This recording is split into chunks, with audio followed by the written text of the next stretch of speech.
though this isn't a formal meeting, I'd still like to start by saying how grateful I am to each and every one of you. Thank you all for coming here and standing by our side. Shesipang and Bennu are currently assisting the scholars with the maintenance of Aru. Please forgive their absence. As for Hermanubis, may he rest in peace. We remember him with great fondness. There have been times when I imagined what it might be like to meet you all. Now that it's really happening, I feel quite emotional. Time has taken many things away, but that which remains is all the more resilient. I must say, there is one thing that rather surprises me.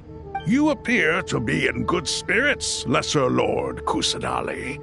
But even so, I can sense that the life force given to you by the Dendral Dragon has far from fully resolved the problem of your vitality. Oh no!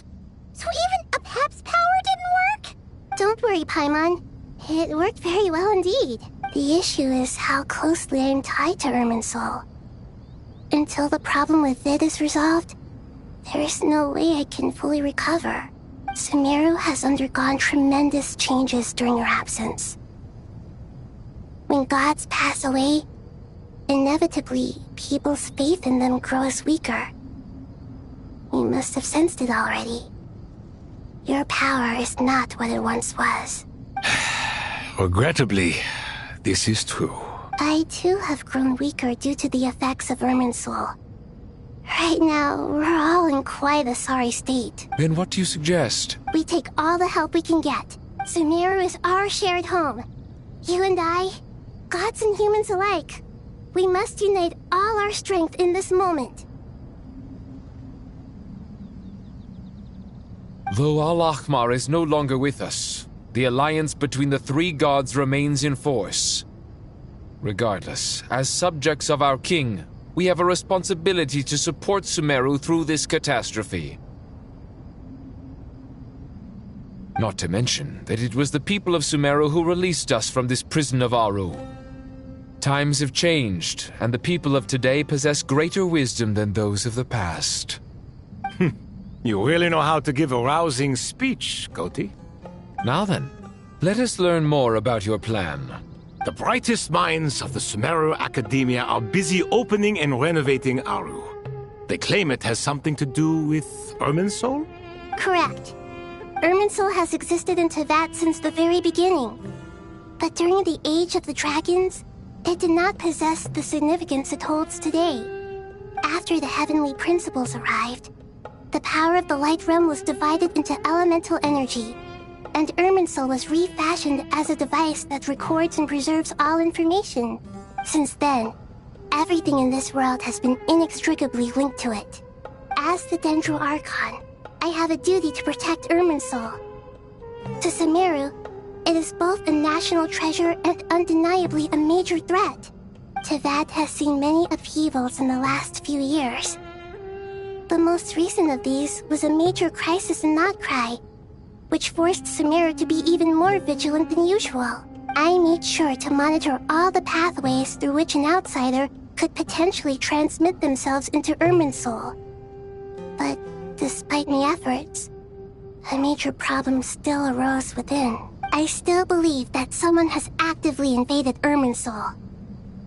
But rather than taking any of the pathways I referred to, the intruder chose instead to utilize the most direct route. And the only one that cannot be protected against by entering Irminsul through death. I see what you mean. You cannot simply stop all deceased souls from returning to the ley lines because of a potential invasion that could occur at any time. That's right. As important as it is to guard against external threats, I couldn't allow myself to stop the souls of the departed from finding peace. Please, understand how difficult this predicament was for the Dendro Archon. Defense has never been an easy task. After Irminsul was invaded, my authority was quickly restricted. Soon after that, the tree began denying access to any connections. I'm sure you feel responsible, but you are not to blame. No one can predict every possible disaster. There will always be trials and tribulations for the world to endure. But the people of Sumeru should not have to endure this. We must find a way to break through the lockdown and connect to Irminsul. And this is why you need Aru. Yes. The only thing in Sumeru capable of rivaling Irminsul in terms of overall function and performance is Al-Ahmar's legacy, Aru. All I managed to do before falling into a coma was make some minor adjustments to Irminsul.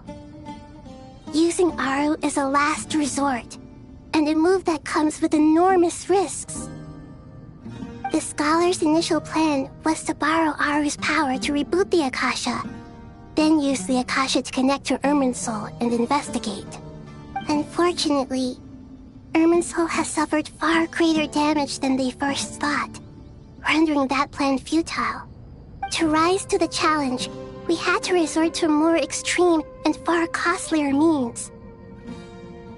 This has led to a number of new contingency plans. To reclaim Irminsul, our brightest scholars have made further modifications to Aru with multiple goals in mind. I thank you all for giving them your blessing in this endeavor. Human wisdom has clearly improved over the millennia. You have not only our support, but that of the Jinn, the Aranara, and the Pari. Together, we will do everything in our power to save Irminsul. By the way, when you spoke earlier of an intruder, it almost sounded as if you knew who you were dealing with and what they were capable of. Well, since you ask...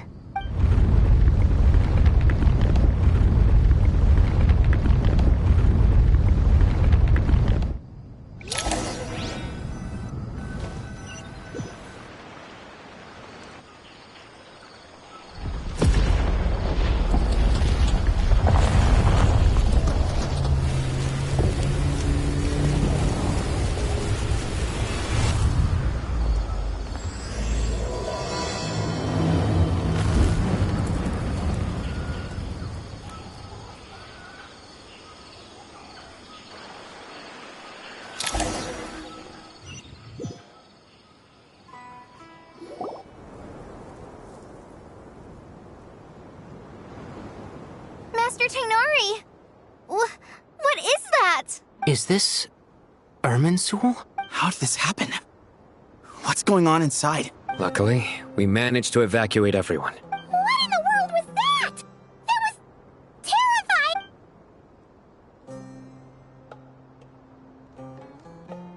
Oh my. I understand now, Dendro Archon. You make yourself quite clear indeed. Not once over the millennia has Irminsul been so terribly afflicted as... Please continue, Dendro Archon. Irminsul's root system is what comprises the ley lines. In the past, it has always been hidden away, going unseen by the general populace. But now, an evil intruder is making it reveal itself.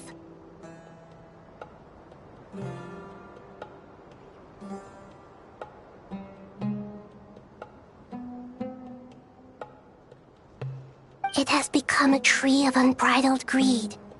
A clear sign that a deranged experiment has advanced to a new stage. Blasphemy. From where I stand, an experiment in the name of blasphemy sounds rather improper. But if we are to honor Dottores' will, this is what we must do.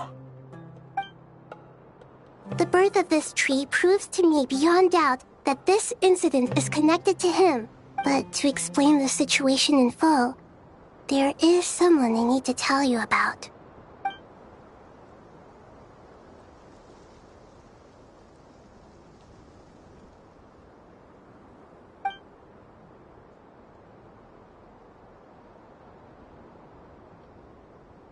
Zandik. So it was him.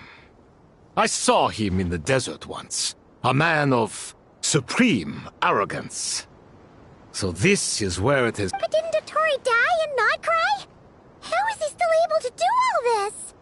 He must still have loyal followers amongst the Fatui. Even so, I'm still unclear as to how he has been able to wield such a profound influence over Irminsul. I can confirm that Fatui forces have arrived in Sumeru City. Furthermore, Irminsul seems to be undergoing some kind of mutation. Evil branches are beginning to grow. Things that do not belong to this world are slowly but surely materializing. Sorry, I couldn't think of any other word to describe it.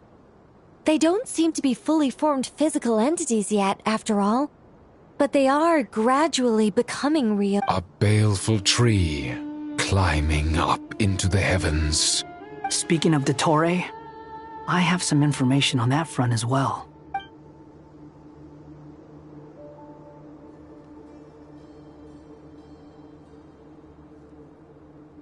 I didn't think it was wise to state this out in the open. But my theory is, the mole wasn't cut off after he was caught. They wrote him off from the beginning. You mean, the Fatui never intended to follow through with him? Then why plant a mole at all? It's hardly a conventional strategy, and the rationale behind it is pretty twisted. But as it happens, I know someone who works exactly this way. And when it comes down to it, his goals are very simple. He just wants to confuse people, so they can't figure out what he's up to. He's been a collaborator of Dottore's from the outset. That fact alone confirms that Dottore is involved with this somehow.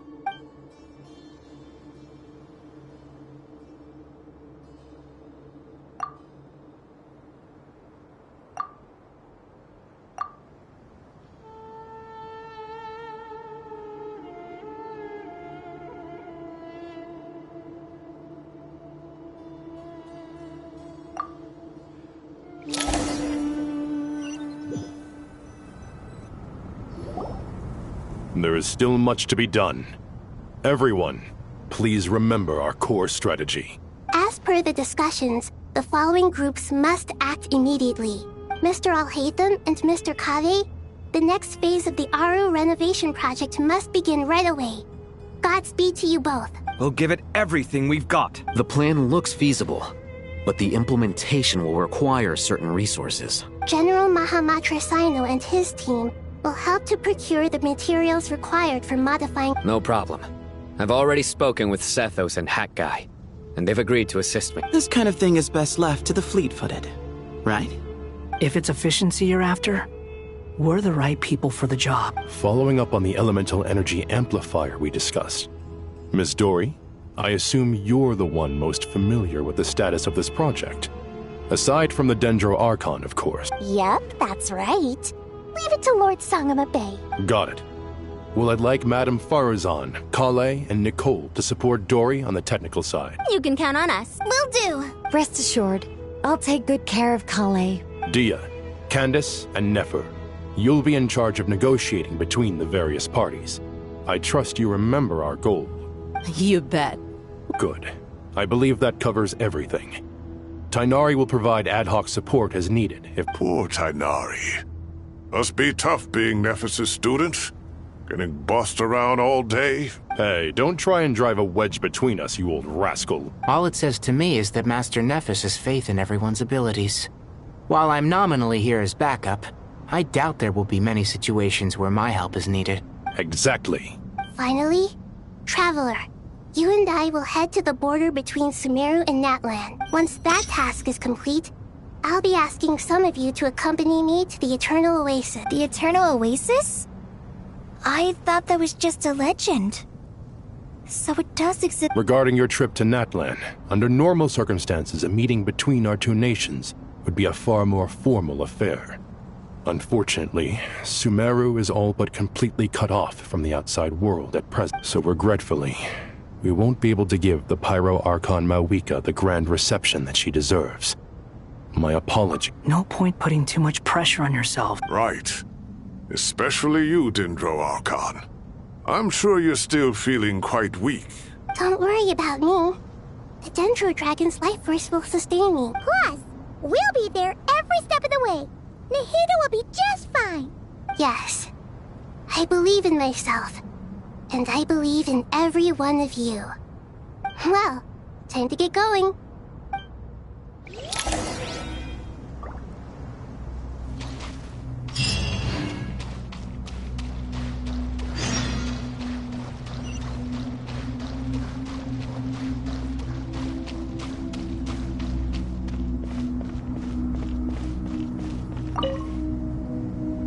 To what extent we can implement the final plan depends on how successfully the Akasha can be modified and configured. And to make sure the configuration works, Aru will also need some further optimization. Yeah, no surprises there. Once we roll this out, any Sumeru citizens who already have Akasha terminals can simply continue to use their existing devices. This still leaves us with a significant equipment shortage, though. Many groups of people were never issued Akasha terminals, including mercenaries, the desert folk, and many others. We'll need a supply of rare materials for the renovation of Aru and the production of new terminals. Right now, the best place to source these locally is from the primal constructs within King Deshret's mausoleum. Time is not on our side here. It's gonna be a race against the clock. The Aru merge and renovation project will have to be carried out by you two. Everything's riding on this, so failure is not an option. Best of luck to you both. As discussed, General Mahamatra Sino and Mr. Hat Guy will source the required materials. Mr. Sethos is quite familiar with the layout of King Deshret's mausoleum. With him accompanying them, things should go quite smoothly. I have every confidence. In the meantime, we may as well take a breather. Makes sense. There's not much we can do until the materials arrive. Get information and stay close. What is this, boot camp? Knock it off. It's just Sino being Sino. You know what he's like. Everyone clear on our mission objective. Look at the excess primal constructs, dismantle them, and extract the required materials. And King Deshret's 7 pillars agreed to this? If they're just sitting there doing nothing, we might as well put them to use. Thoth's words, not mine.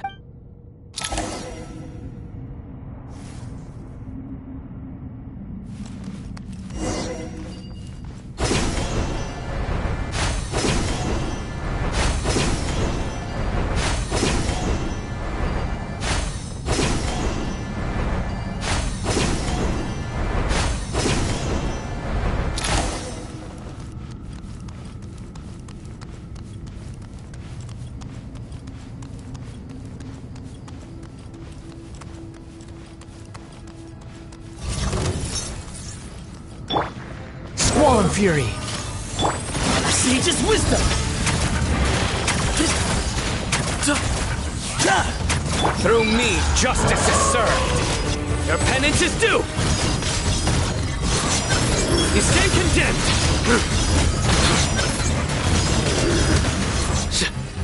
Cry louder. Behold. Excuse me. Nowhere to run.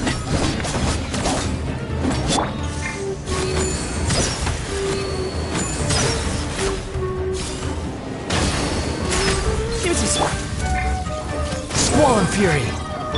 Futile. The wind rises. Nowhere to run. Excuse me.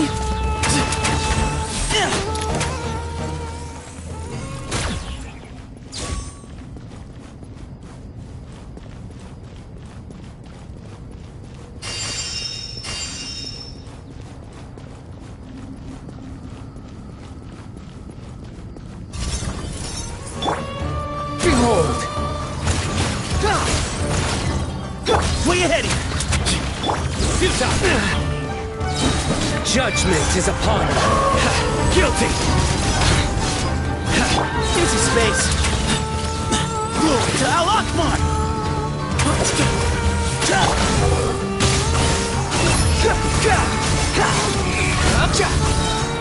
You dare to gaze upon me? Nowhere to run!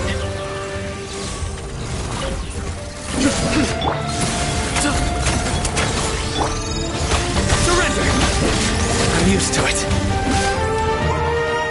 Swollen Fury. Nowhere to run! Excuse me. Sage's... Your sins weigh upon your soul. Your penance is due. Behold.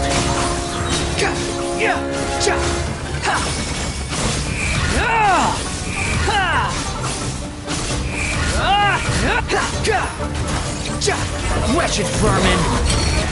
Way ahead of you! Swollen Fury! These devices should still be usable even though they're broken down. Let's take them back for the others to review.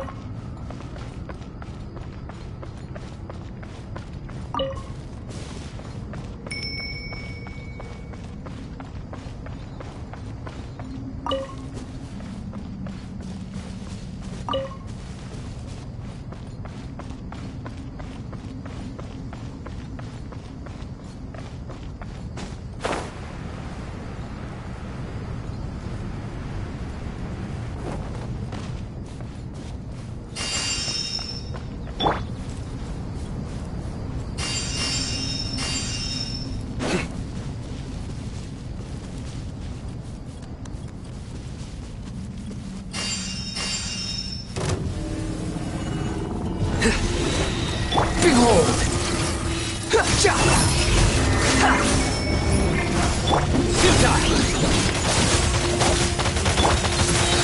Move or be moved! The wind rises. Know your place! Surrender! Excuse me? Through me, justice is served. You stand condemned.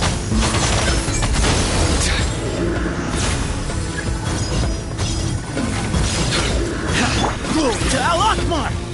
Give some space! Futile! Behold! Cry louder! Your sins weigh upon your soul. Guilty!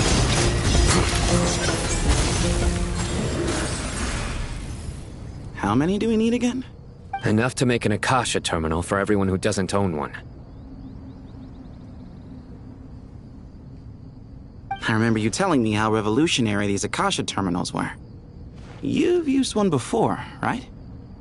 The Academia declared the Akasha to be the most powerful and comprehensive wisdom dissemination system in history. That should give you an idea of how powerful it is. Certainly sounds impressive. Neither Hat Guy nor I have ever had an Akasha terminal. Well, if it all goes to plan, that's about to change.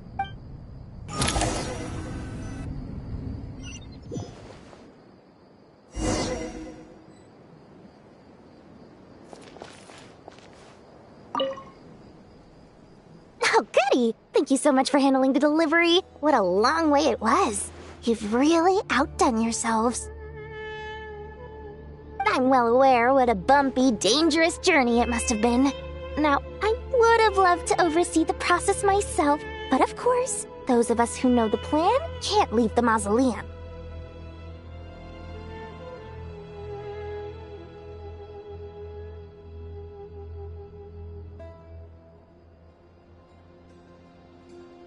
Oh, trust me, I'm patting myself on the back for my assembly work here. Simply flawless work. But will you really be needing all of this? According to our plan, yes, this is the quantity required. I have no complaints about the quote. The price. So expensive. I heard you covered a lot of the funding out of your own pocket. Oh, that's an exaggeration. The Academia provided most of the funds. I just offered a small token of my goodwill. Of course, the real tragedy is how little profit I'm making on this. You know, it's a serious crisis when you can't even make money out of it. It's really quite a beautiful design. And I'm intrigued by how such a diminutive device is able to output the power of the Light Realm. Did you attend the lecture on Light Realm energy, Madame Farzan? I don't believe I saw you there. Of course I attended. I was just a little late, so I had to listen to the whole thing from outside the back door. Anyway, I have a perfectly good understanding of Light Realm, elemental and abyssal energy, as well as the relationship between the three. Good to know. Master told me in private that the conversion process between Light Realm energy and elemental energy involves highly classified knowledge that shouldn't be disseminated too widely. But even so, the scholars still shared said information. Well, you can't enforce a rule that everyone breaks. Is that the idea? At first, the Dendro Archon was reluctant to explain it in great depth for safety reasons. Later, she came to terms with it, and simply informed my master that we would all have to face the question of survival together. To protect someone from such dangers means keeping them in the dark, but for someone to know and embody the wisdom within, they must understand its very essence.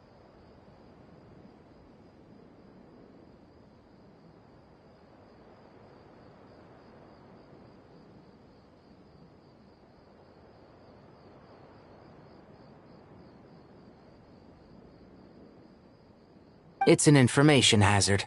We're exposed to danger just by knowing the facts. And just like bait, it lures us in by offering us the solution to our problems. But if you're not careful, you'll end up pursuing it down a dark path. A tricky problem. But today, this big problem has been broken down into many smaller, more trivial ones. What do you mean? Ah, I get it. For instance, you and I share secret knowledge, while she and I take on the risks of life, death, and fate. Something like that? Hey, what? That is not what I call a trivial problem. Well, as they often say in Vahumana, an event that is monumental to the individual is negligible in the grand scheme of history. Generally, the fate of the individual is an insignificant affair. Being from Amorta, where the subject of our research tends to be a lot more personal, I have to disagree. It's hard to dismiss the individual as insignificant. In other words, the big problem of survival has been broken down into many small, interconnected factors, and each one of us represents... When the same secret is shared with a group of people, the same fate binds them together.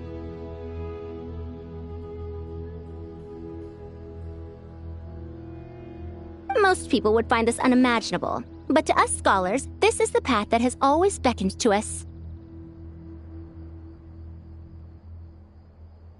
Sharing knowledge is a good way to fight against fate. I will always believe in that.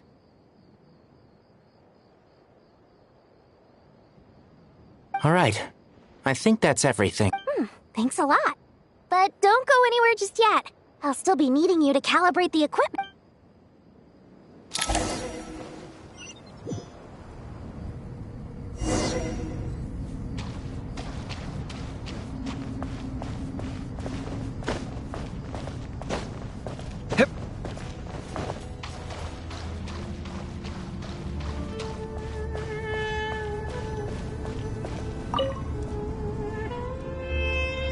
Okay, the materials are ready. We can proceed with the next phase.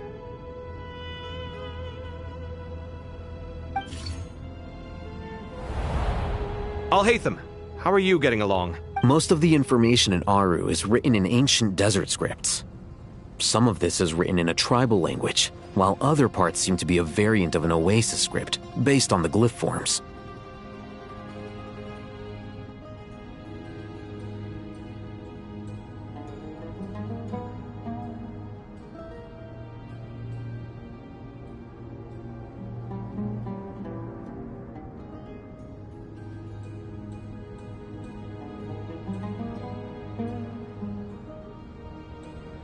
Oh.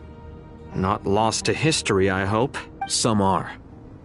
All we can do is infer the meaning based on the rules of related languages. Although, this section actually fills in some of the missing historical record. I'm transcribing it so we can bring it back to the academia. After Aru started up, 2 more lines of text appeared here.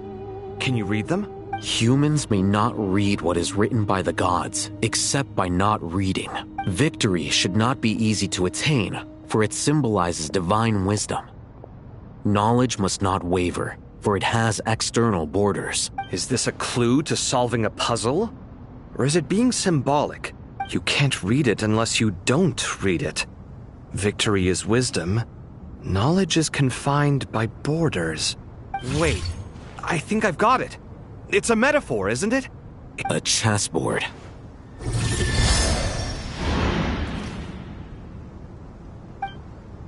You were right. The youth of today are skilled at solving riddles. Have the secrets buried in the desert not been unearthed over the years all the same? Since Aru is a place reachable through wisdom, this day was bound to come sooner or later. Oh, I've always been against overly cryptic sentences. Don't you get tired of reading and writing all that? Ah, it's you three. Just in time. We've been delving deep into Aru, and now this board has appeared. I've heard this was how you'd while away your free hours. You must be quite the experts by now in that case. It is true. King Deshret's chess games are some of the most well-loved of all his wonderful creations. If you have ever been to Safhe Shatranj, you may well be familiar with the chess pieces you see here. Is this chessboard supposed to be another visualization of the interior of Aru, then? Naturally. Visitors, everything is ready.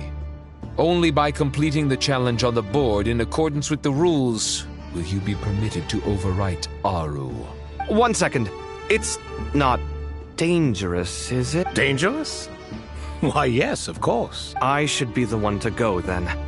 Wait for me here. Sounds like the self-confidence of our present company has rubbed off on you. Don't be ridiculous. I'm your upperclassman, and that means I have to look out for you. I appreciate the sentiment, but a game of chess typically requires 2 players.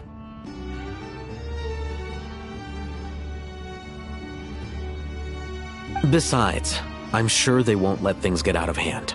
Keeping things relatively safe is in your best interest too, isn't it? Fair enough. I mean, you guys are controlling the difficulty, so please don't go too hard on us, all right? Ah, but Bennu said he wanted to put some respect into these whippersnappers. All right, all right. Thank you. Obviously, we'll still try to be careful. This doesn't seem like ordinary chess. Is the goal to defeat the opponent? No, you must enter the board and pass the trials we have placed there. Ready? Let's do it.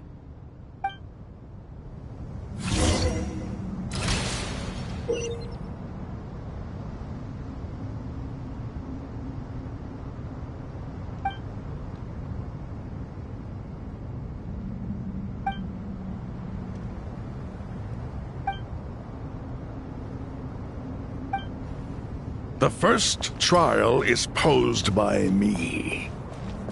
I don't think this is gonna stop us. Ah, but the key to this game lies in working together. Otherwise, you will be deemed to have broken the rules. Looks like it's up to me. Marak, can you open it? King Deshret's favorite primal construct. Living on in suitcase form, of all things. Amusing. Ho-ho! Excellent work.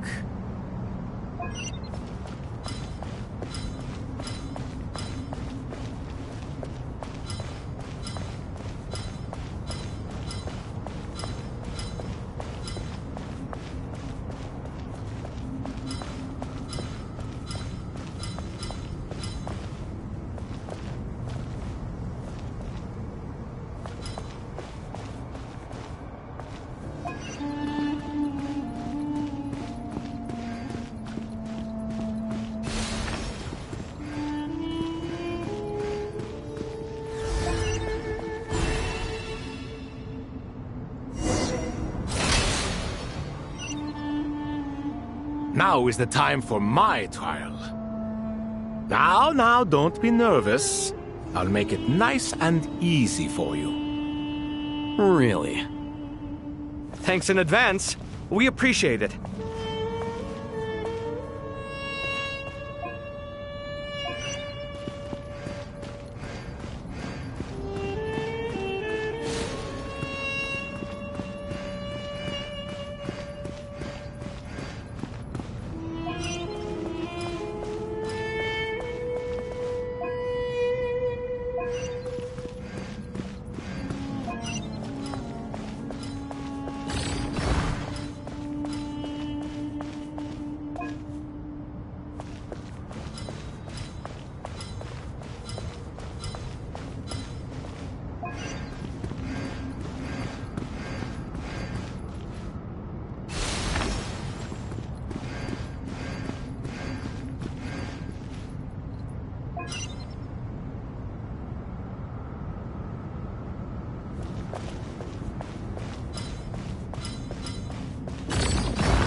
Ibis King, don't you think this all rather inappropriate?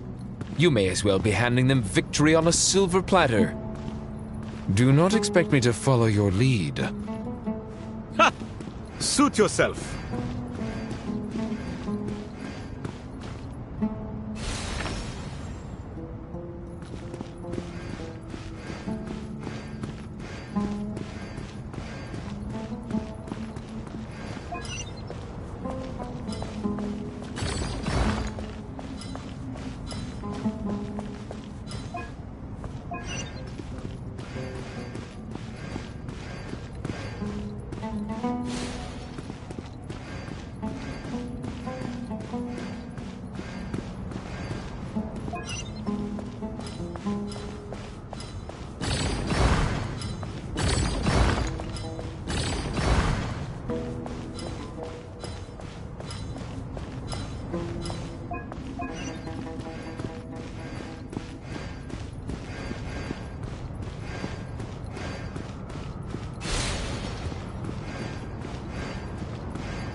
Strange time to catch up on sleep.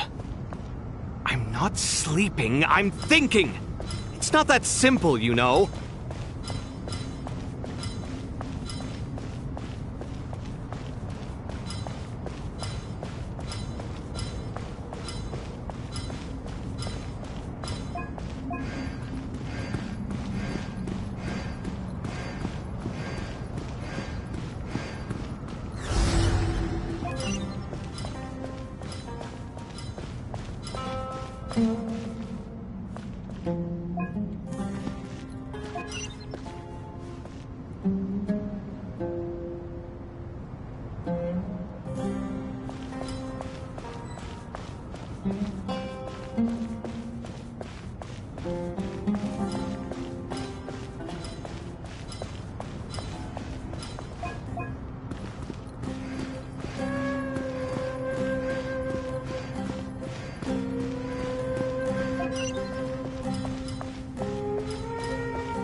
Strange time to catch up on sleep. I'm not sleeping, I'm thinking! It's not that simple, you know.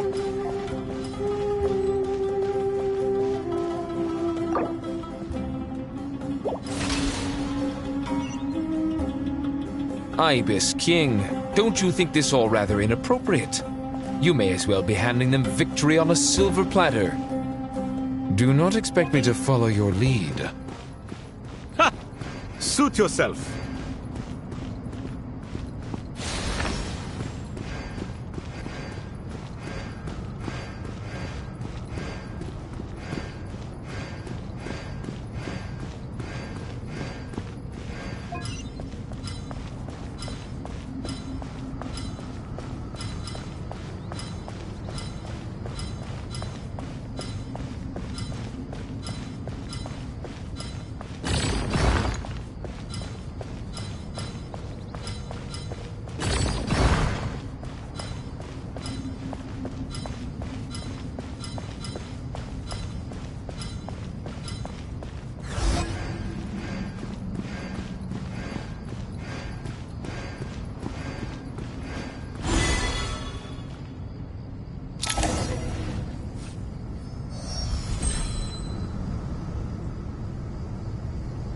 Done.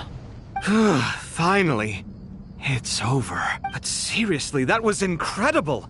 Standing on the chessboard felt completely different from standing on solid ground. And also... Oh, sorry. I'll save my thoughts for later. Thanks to the three of you for helping us out with this. Is it just me, or were you giving us quite a lot of guidance along? We made but a humble contribution. You lived up to our expectations. Bravo! Our aid was not given for naught. In addition to the existing functions, I'd like to ask you for another favor. Since Aru's interference shield can cover the entirety of the mausoleum, it should be possible to extend its range even further. Perhaps you can find a way. So, building upon the existing functions to... I'm with you! Imagine for a moment. What would the ideal outcome look like if this function were compatible with the devices? I agree. This is the best solution possible. Please, everyone, we beg you to help us. Me, oh my! Well, since you ask so very nicely, I suppose... Goti? Croco? What do you say? Naturally. Time to go! Let's go find Nahida!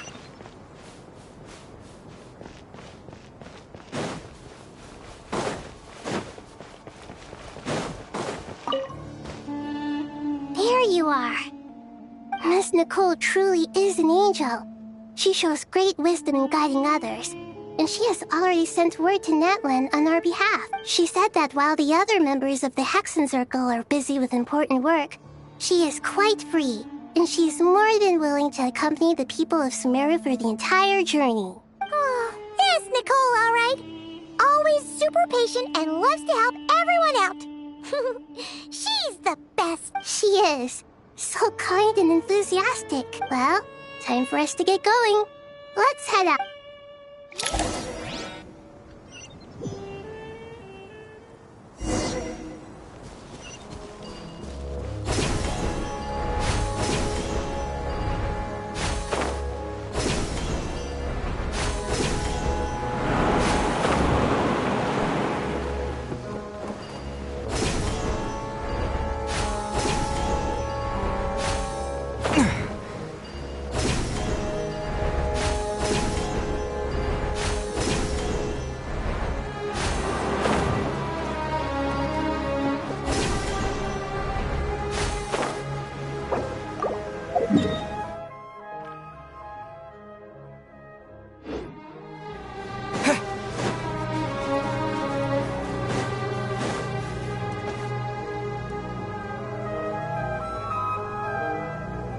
This should be one of the closest places to Natlan in all of Sumeru.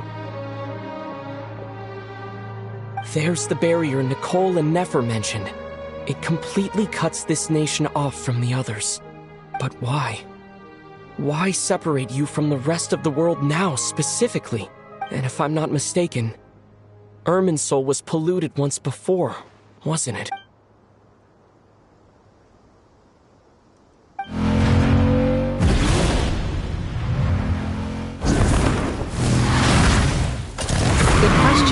I'm wondering the same thing myself. That voice. Mawika! You got here pretty quickly. Hello, traveler. It's been a while. Hello there. Hello, Dendro Archon. Malika, I apologize for asking you to meet at the border on such short notice. I also apologize for not being able to greet you in person. The form in which you see me now is one carried by the traveler. The real me is inside the mausoleum of King Deshret, and I am reaching Irminsul has been infiltrated by the Doctor. We must be on our guard, as he can spy on information in the world from within the tree. Fortunately, there is no record of the traveler in Irminsul, and you are still within Natlan's borders.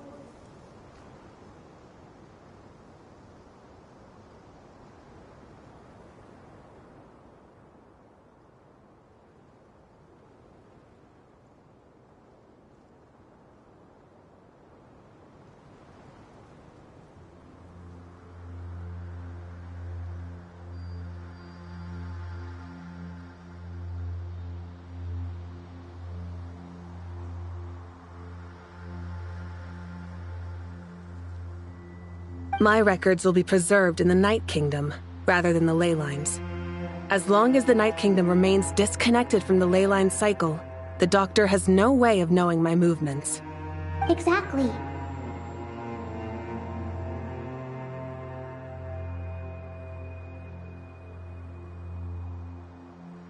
So by meeting each other in this way, the meeting essentially never happened. No wonder Paimon didn't come. You were concerned that her activity would be recorded by Irminsul. The Natlanese have heard about the situation in Sumeru. With the borders sealed off, merchants have been forced to stop their shipments. It's pretty serious, and you're the ones bearing the brunt of it. I'd like to address the question you raised at the beginning. I can offer a brief explanation, although it will sound rather cruel. I don't reach this conclusion gladly, but Irminsul predates the heavenly principles. It existed long ago, when the dragons of Natlan were at the height of their power. So even when the people of Sumeru became ill because of pollution, it was not a critical issue from the perspective of Irminsul itself. But this time, the Doctor's invasion has directly affected the tree. That is what caused the barrier to deploy. The heavenly principles established a rule that when Irminsul is plunged into grave danger, a portion of power will be reserved to isolate Sumeru. That way, even if Sumeru is destroyed, the outside world at least has some time to catch its breath. We'd certainly need it. The heavenly principles created almost everything that exists in Teyvat today. To them, preserving the existence of the world and its inhabitants takes priority over protecting Sumeru. Meaning, protecting Sumeru now falls to you. Yes. My own power may be limited, especially compared to yours. But that doesn't mean that we're just gonna sit around and wait for the end. If necessary, I will utilize any and every means at my disposal.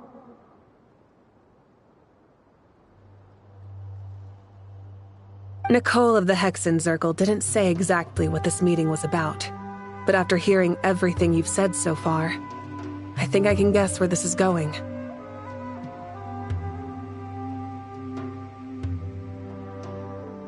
That's right. Nahida and I discussed it at length. We both know how presumptuous this is, but...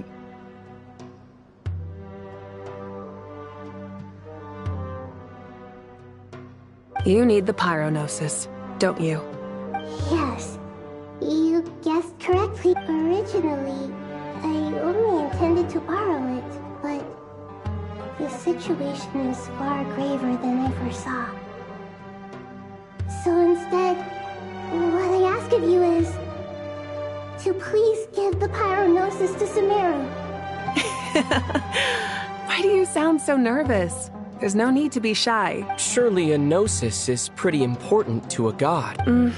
I guess, but it's not as if losing it would suddenly render us powerless. But I'm sure you don't need me to tell you that. With all the nations you've traveled to, and all the gods you've met, you must have realized that by now. As far as I'm concerned, a gnosis is basically an elemental energy enhancer. But I don't usually use it. You know me. I like to think I'm pretty strong without it. Yeah, not about to dispute that. So you see, you don't need to sweat it. Here, take the Pyrognosis. Huh? Just like that? Uh-huh, just like that. To tell the truth, I've always toyed with the idea of giving it to someone who needs it more than I do. I know you accompanied Nahida here to try and increase the chance of success. It's a good thing you did, because your involvement is one of the main reasons— Are you sure about this? Handing over your gnosis just— I won't try to quantify it, but trust me. Handing over the gnosis to Tumaini is far from the craziest idea I could think of. Besides, even if you hadn't come here personally, I think I still would have agreed to Nahida's request. Irminsul doesn't just affect Sumeru. It impacts all of Teyvat. I know all too well how difficult it can be to protect the things you care about. So logically, morally, or however you want to cut it, helping you is the right thing to do. You don't need to tell me the specifics of your plan. Where the Gnosis is involved, the tighter the secrecy, the higher your chances of success. Malika, my heartfelt thanks go to you and the people of Natlan. Don't mention it. But now, for the hard part. How do I actually give it to you? I have an idea.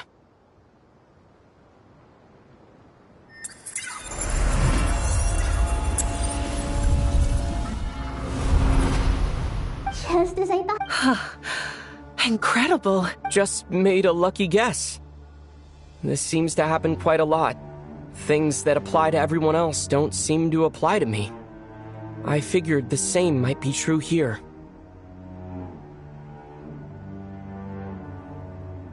Irminsul usually produces effects based on the records it holds.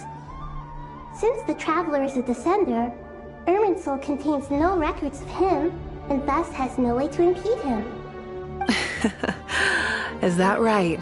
You really are full of surprise. Catch. Whoa! Thank you, Mawika. Thank you for trusting us with something so important.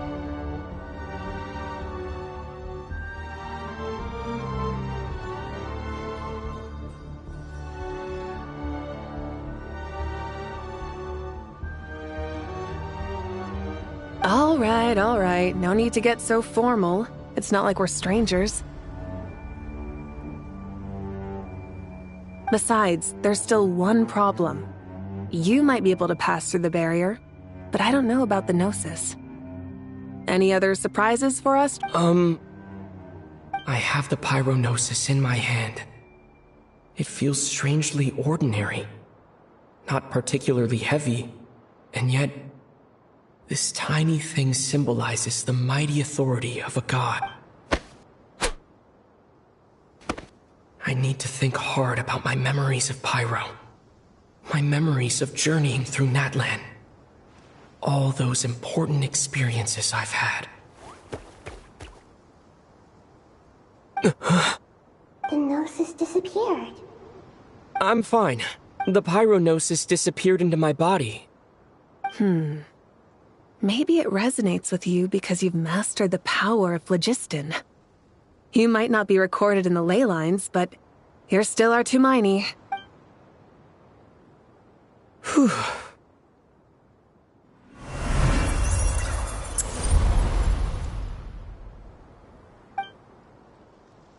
Please allow me to express my gratitude once again, Malika. Pleasure. Well, I've given you all the help I can. The rest is up to you. We won't let you down. Yeah. We aren't about to lose.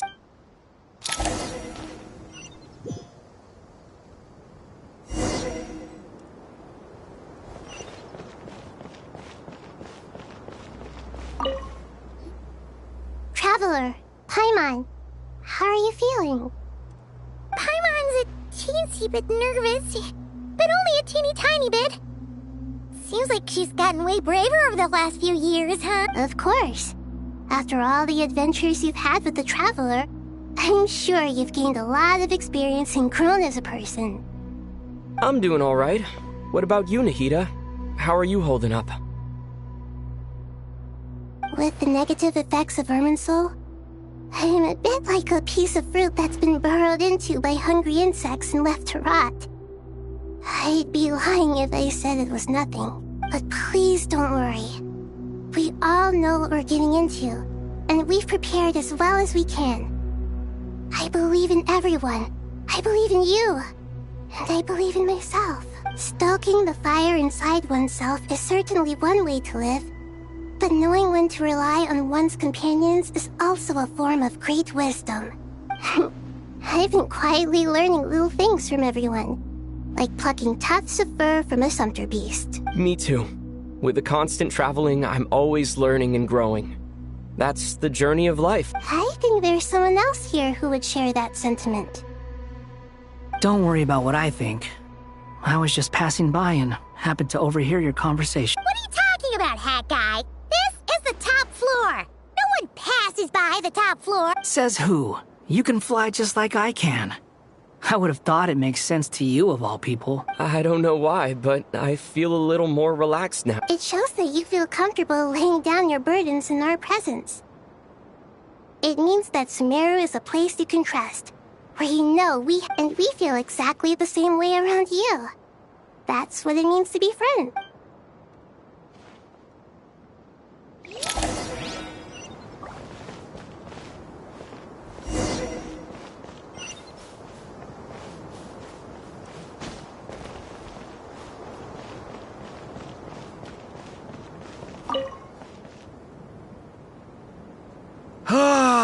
It's finally done.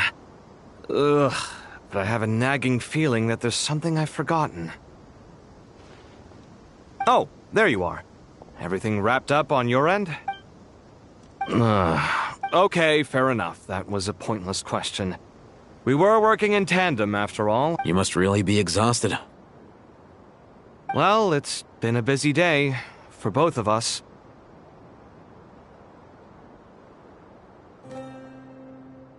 When work ends, you clock out. No looking back. Yeah, we're definitely due a break. Probably a little late to start drinking now, though. I'll stick with water. Here, this one's for you. Thanks. You want a bite to eat? I can grab us something. Or wait, I think there's a stove nearby. Are you nervous? A little, yeah. Unlike you, it seems. How are you not feeling at all? Because everything that happens next is beyond my individual control. I don't worry about things I cannot influence. What do you mean, cannot influence? You're the one who came up with half of the strategies we ended up using. There's only so much I can do. I was only doing my duty. Was it like this last time, too? You mean with Azar and his accomplices? Yes and no. The situation back then was easier to control, but we weren't as prepared as we are this time. So the enemy is stronger, but so are we. I still vividly remember the way you interrogated me in the library after the fact. Where were you when Sumeru needed you most? If your memory is so vivid, you might also recall that it was you who came looking for an argument. You're often the one who initiates these things, you know. I came for a conversation! I didn't know it was gonna turn into an argument! Anyway, at least I showed up this time. So, what do you think? What do I think? I think we're certainly better off for it. It's good having me around to help out. Absolutely. As a citizen of Sumeru, you displayed a remarkable sense of responsibility in the face of disaster. Certainly feels that way. I just shudder to think how the world would have ended up if we hadn't gotten control of the situation. So, do you think this is what impending disaster looks like? The sky is so clear, and there isn't a whiff of decay or destruction in the air. It's hard to imagine that the fall of humanity could happen on an ordinary day like this. Awful things happen all the time. Sometimes people can stop them, and sometimes they can't. What you and I have done is increase our chances of stopping this one. Lofty ideals may provide no defense at all against nihilism, but perhaps little decisions can. Oh, nothing. It's nothing. I hope everything works out tomorrow. It will. As long as we stick to the plan, our chances of success are good. It's really strange. You're my junior, yet you always seem to act more like an upperclassman than I do. I think it's mostly a matter of temperament.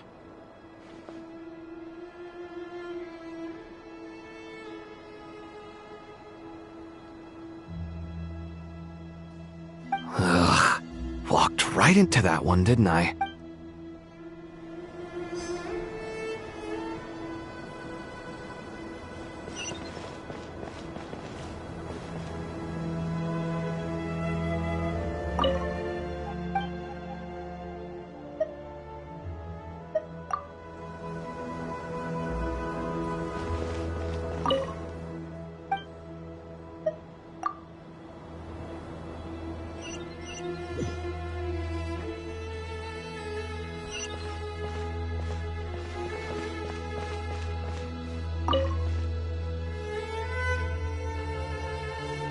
We'll make our move after sunrise tomorrow. Good. Is everything ready? As much as possible. That'll be enough. Don't let the pressure get to you. We'll take things one step at a time. That's how we've always done it. Master Tainari! Mr. Sino!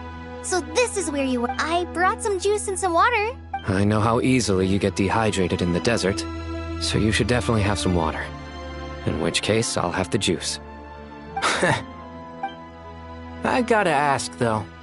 Who's on juice-making duty at a time like this? Madame Farazan said she was feeling a little nervous, so I told her about the automatic juicer my friend invented. She took it right off me and started making carton after carton of juice. A juicer?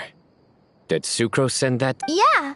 I hadn't had the chance to try it out before this incident occurred, but I couldn't bear to leave it behind in Gundar. The juice is very sweet. I think so too. Kale, how are you feeling? Physically, I'm okay. It just still feels strange to me. Why would a great power like this come to someone like... I know the feeling well. That same question ran through my mind every day as a kid. At least now, you have someone who can relate to you. All the more reason that you should apply for Spontamod. Tainari fiercely opposes the idea, though. Those two things are completely unrelated. What are we all chatting about, Would anyone like any juice? I had some earlier, ma'am. Maybe give the extra to someone else? Very well, very well. I shall... There's this enormous power, and then there's little old you. You feel like there's no connection between the two. And that sense of dissonance is difficult to get used to. Yeah. But after all this time, I can't believe this stuff still gets to me sometimes. Makes me feel a little childish. Kale, just because we normally keep the conversation light doesn't mean we can't discuss deeper issues. I don't think it's childish at all. You were the victim of a terrible crime. It's normal to struggle with the fallout from it. You have absolutely nothing to be ashamed of. My professor once told me that no incident can be considered truly resolved until the victim says it's over. Your rage and your pain are completely justified. Thanks. Miss Nicole said that. The same god remains which were once used to inflict so much pain upon me have now become a weapon with which I can protect everyone. It's like my own personal kind of evolution. Every innocent person who's been hurt needs time to realize that it wasn't their fault. I was the same. But it's all about to be over. Tomorrow, it ends for good. I don't know if you've noticed, but you rarely stumble over your words anymore, and your outlook has become much more positive. It's a big change from how you used to. And since this isn't over, you can settle the matter on your own terms. It's time you seized back control. I believe in you. Yeah. Sumeru is my home, and it's so important to me. I have to protect it. No, I will protect. And once you're done, how about you come back and apply for Spontam? Stop it with the sales pitch, would you? Hey, excuse me. There are still 3 unclaimed cups of juice here. Why don't you take one each? My arms are getting sore from carrying them around. Madame Farazan, why are you... Here, let me take them off your hands. Thank you, Madame Farazan. Drink up and enjoy my handiwork. I think I'm going to make something else now and... Please, try to relax, Madame Farazan. Your nerves are starting to get the... I know.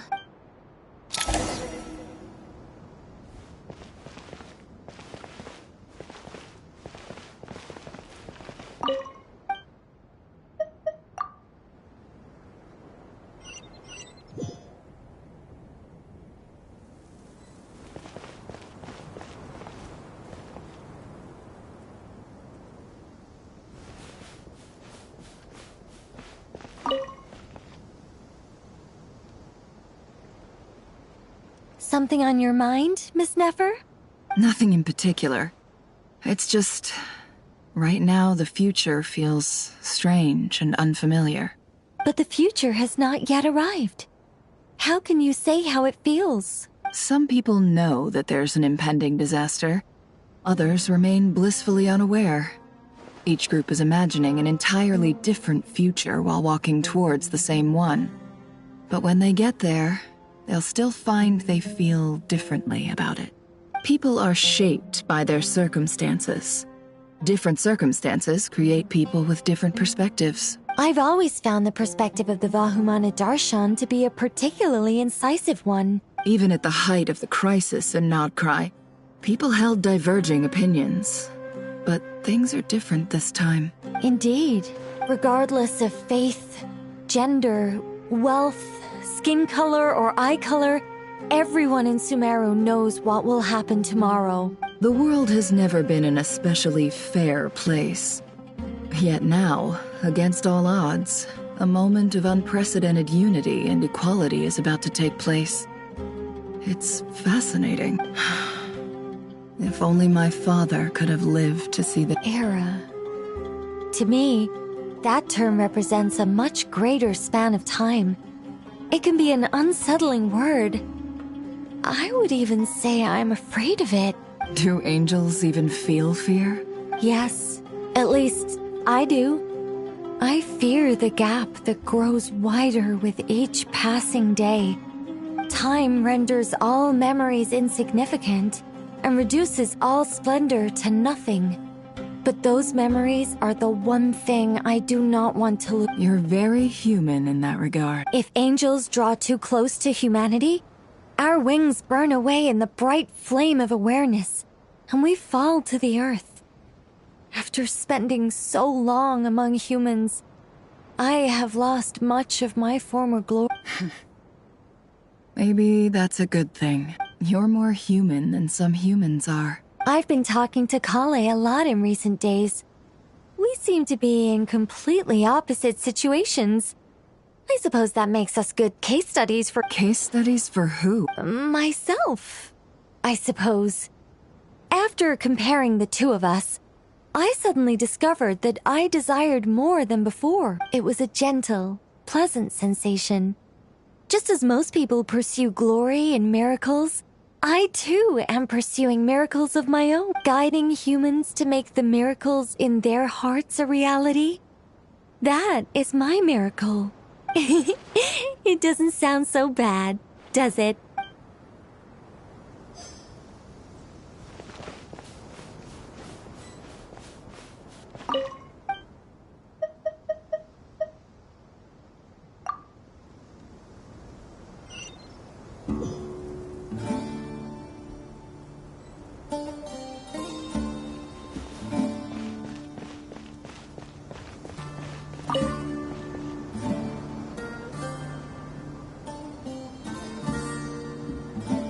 Look at the time. I should head back.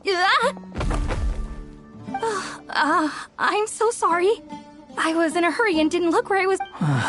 I'm fine. Wait. You? Have we met?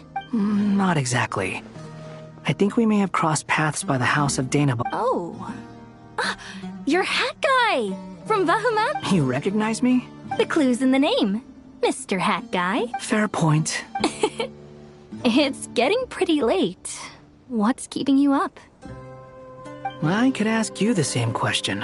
If I'm not mistaken, all the workload for the Ratawa Darshan wrapped up a good while ago. Well, I have something of a background in Satyavada life, so I was helping the Dendro Archon make some preparations. But I must have lost track of time. Did you find the experience enlightening at all? Honestly, it was tedious and uneventful at first. But eventually, I think I did sense some profound truths. But they also brought a lot of suffering with them. I was told that I even shed tears while I was meditating, though I have no idea why. Sorry. I hope I'm not scaring you. Not at all. It just proves you're very accomplished in your research. Good night. I wish you all the best for tomorrow. Thank you, sir. You too.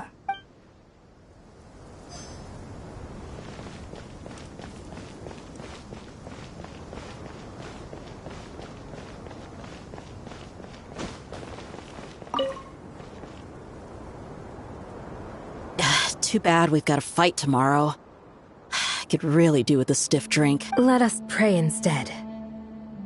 Prayer. How nostalgic. Lord Sangama Bay. Came to get some fresh air too, did ya? That's right. Actually, I was hoping I might run into you, Dia. I wanted to let you know that I've stocked up on that— No, really? I'll take two.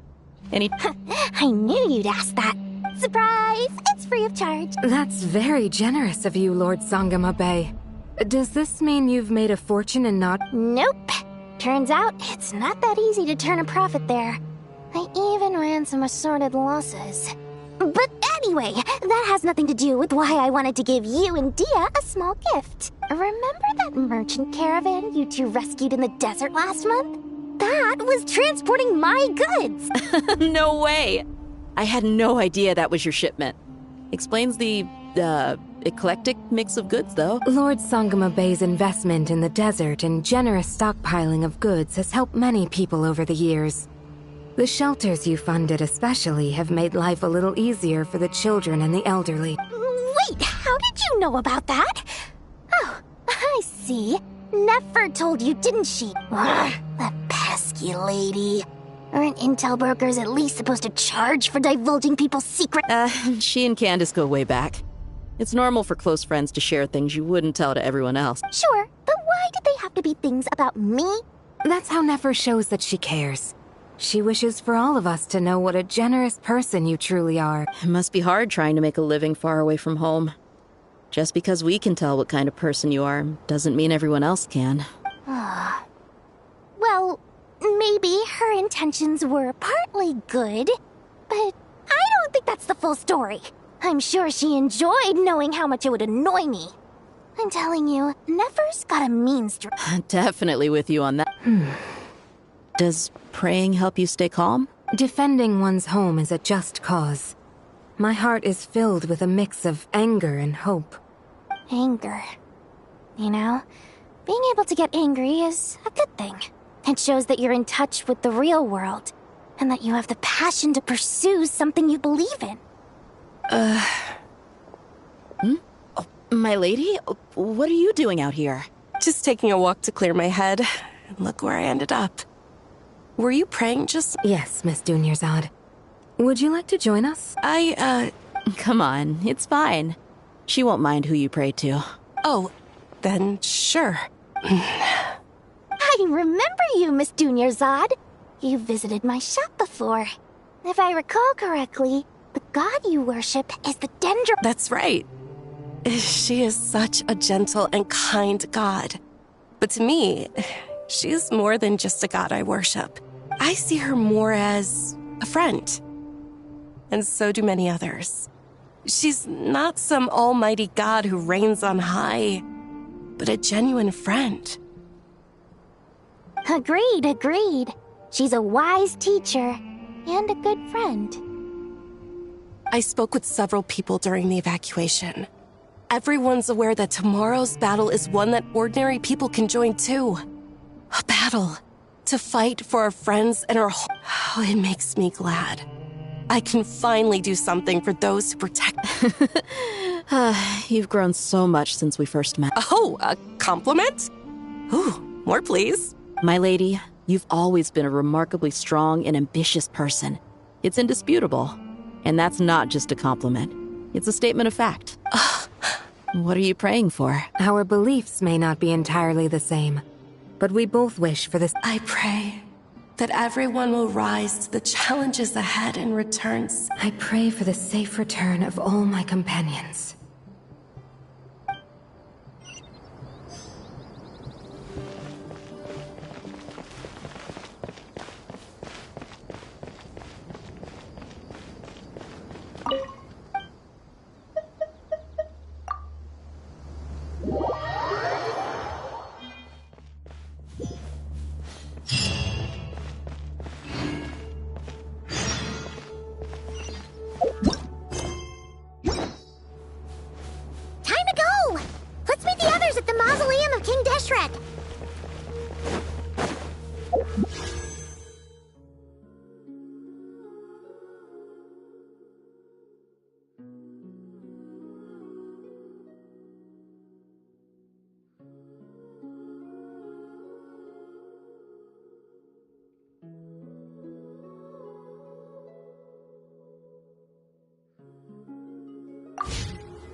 I have not felt this way in a long time. Standing up high, gazing out at the rolling dunes. One cannot know what freedom truly means without first losing it. The golden slumber truly lives up to its name as a dreamland. Though desert sands exist there too, no mirage, no matter how glorious, can compare to true beauty. Dendro Archon, what is on your mind? I was wondering whose counsel I should seek on the questions in my heart. What kind of questions? So many. More than can be put into words. As I once said to a friend, we look, we see, and we comprehend. But the question still troubles us. What are the many disasters that this world faces but the sum of all irresolvable questions? The biggest question you should be asking is how to seize victory. Yes. Although, I would express it differently. I must not fail. And so the question I am most curious about now is whether the path to victory will be an arduous one. What we declare to be a young sapling, we may, in fact, find to be a towering tree, if we would only cast aside our ignorance and look beyond the veil of time to see her true form. Nahida! We're here! Just in time. My preparations are almost complete. Ready when you are. We're here too. Miss Nicole! Miss Nicole! You run so fast! I thought I'd get a lot of exercise as a forest ranger, but I can...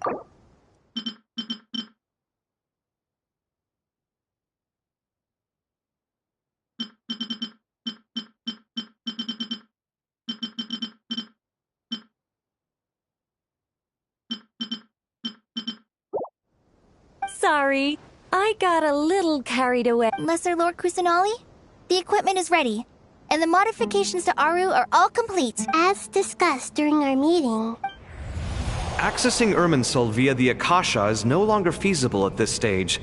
There are other options, it's just... they're a little more extreme, and more technologically demanding to implement.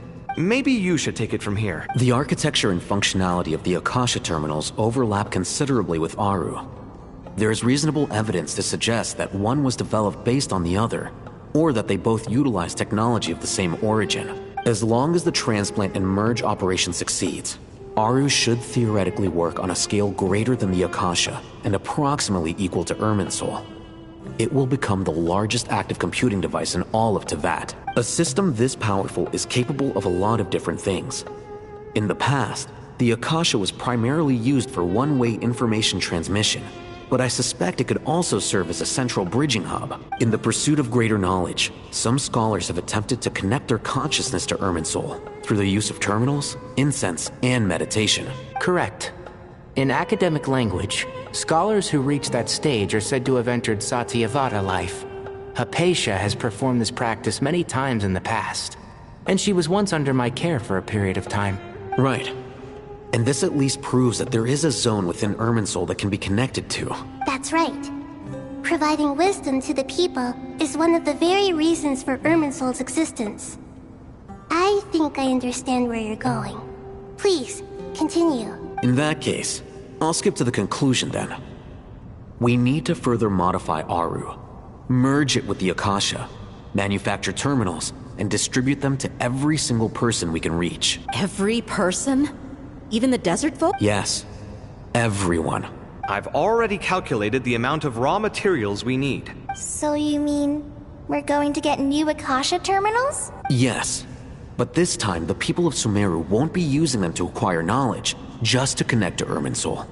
That's the key. When we evacuated the city, we brought all the important assets from the House of Dana, in case we ended up needing them. Fortunately, this included the Akasha system's main terminal. We've checked all the relevant records, and one thing is certain. Nothing like this has ever been done on this scale before, so... Everyone in Sumeru is part of the plan. Whoever controls the people controls the situation. Since this function of Irminsul was introduced, it has only ever been made available to scholars, who don't constitute a particularly large group of people. But by expanding the scale to include all the people of Sumeru, all the individual connections will stack up to create a significant load on the system. Under normal circumstances, Irminsul would be able to cope with the additional load. But with it already being under strain from other activities, its remaining capacity is limited. Thus, it might be possible to shut it down completely by overloading it.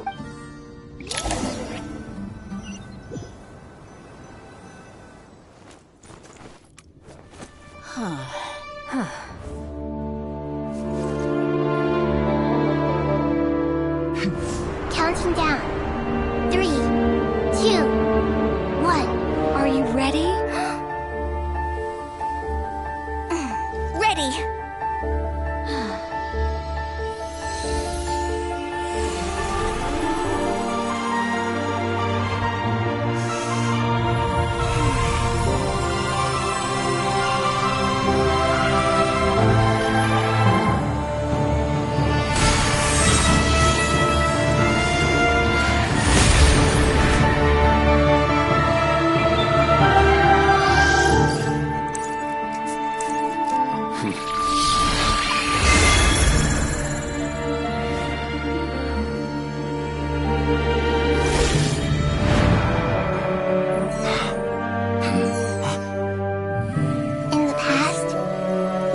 sought knowledge, they turned to the Tree of Wisdom.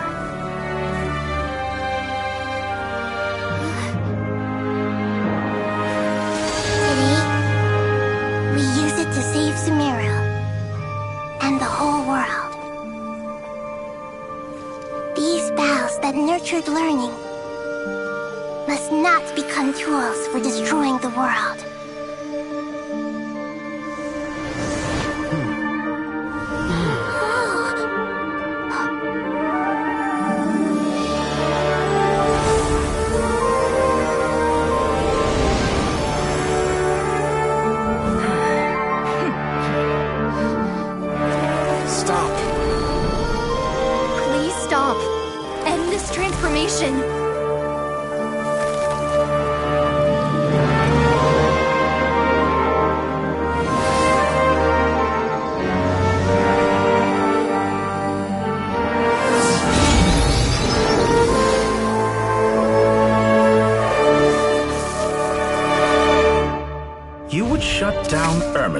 Just to stop me? You fools. I have all the time in the world.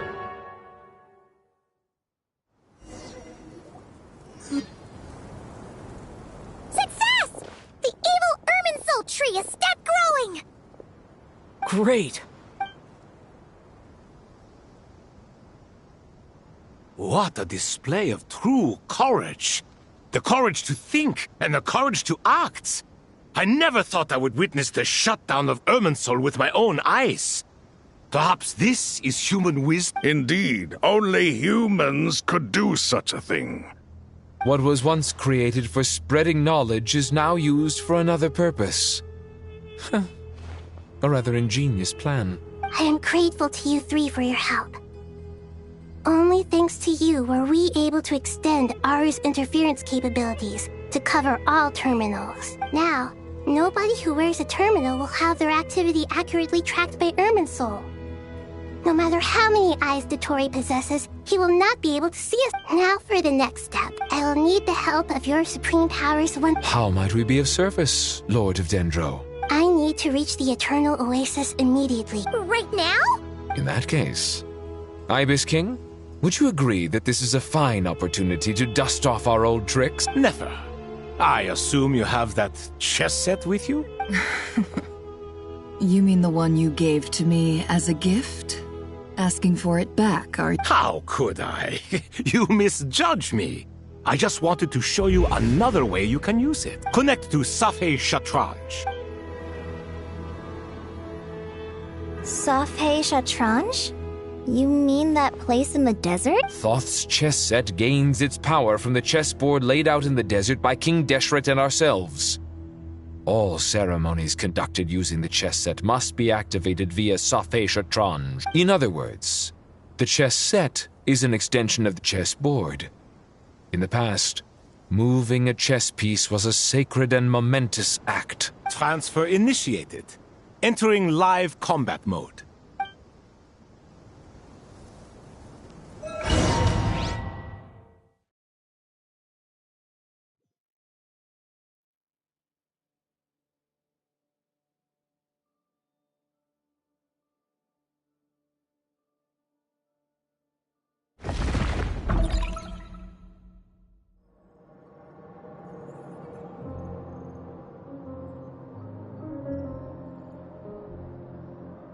We haven't heard a single word from our spy in the desert. I'm afraid he might have been captured. Never mind. But we spent years turning him. And a lot of Mora. Nothing comes for free in this world, but the loss is not without its purpose. For a small price, we have wasted a precious amount of the limited time they have. Quite a bargain, if you ask me.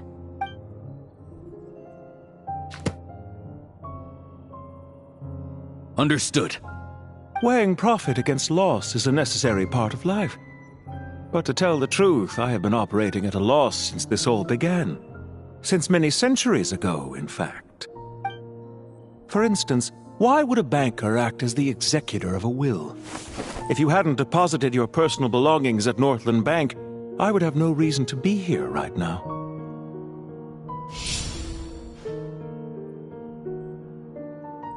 Dottore, I've placed your final data backup into the ley lines as per our contract. I trust we are now square for the safe deposit fees you paid. Is it not a little petty to split hairs like this, given our amicable relationship? I consider sound bookkeeping a matter of principle.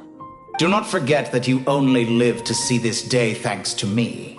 In fact, every day of your life since you met me, you've been living on borrowed time. Why, that's hardly a fair assessment. I will concede that my survival was perhaps at your whim, but I became a harbinger on my own merits.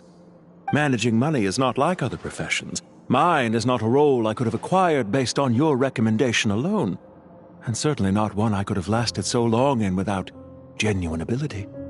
The information stored in the ley lines is quite comprehensive. Rest assured, I have not forgotten how strong your pride is. Well, I presume you have no sense of fragmentation while talking with me. How could anything possibly go wrong with such strict measures in place? The remainder of your soul was split in two, with one half sent to Nodcry and the other stored in the most secure vault of the Northland Bank. Though I must say, your disdain for the other segments is quite amusing. Zandik is you, and you are Zandik. Zandik created the segments, yet you, a segment yourself, reject him.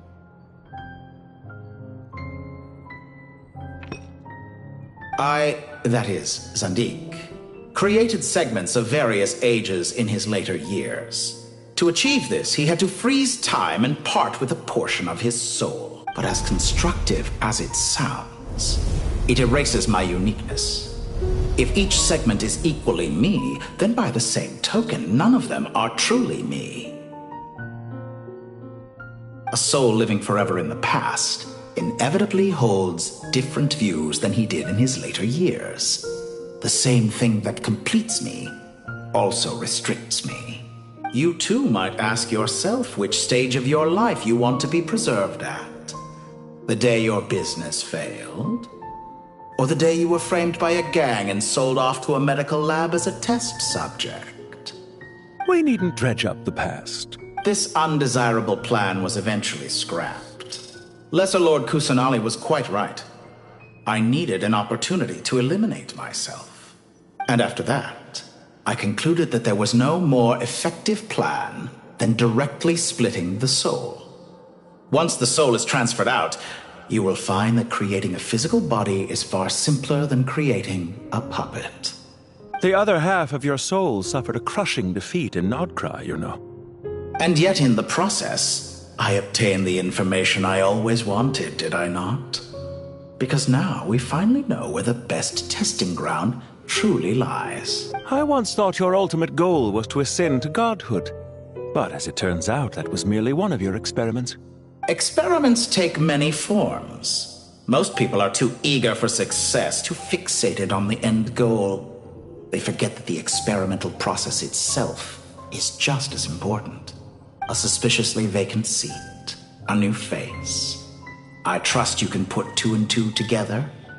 The reason it doesn't exist is because someone tampered with the record. What can I say? After all your efforts, you really did uncover the world's secrets. So, is the new world you promised a lie? No, it never was. I am glad to be able to control Irmin's soul from within.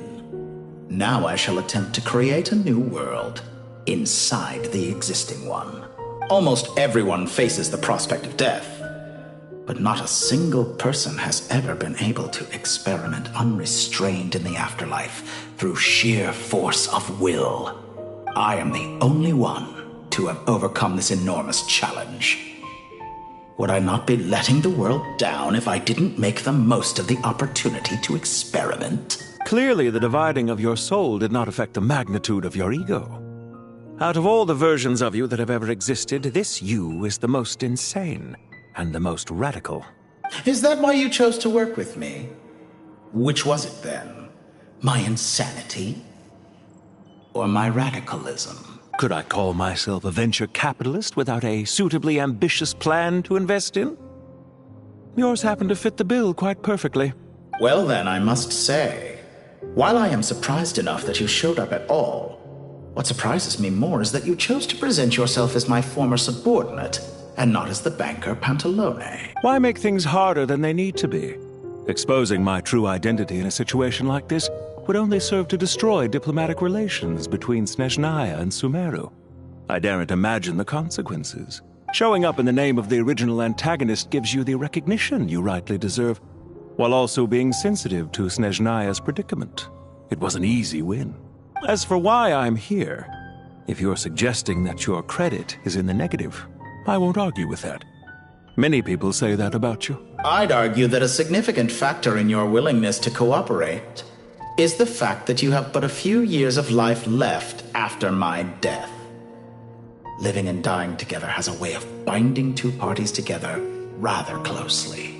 Is it not true that a relationship should be judged by both the positive and negative returns it yields? So some of what I said actually made it into your head after all.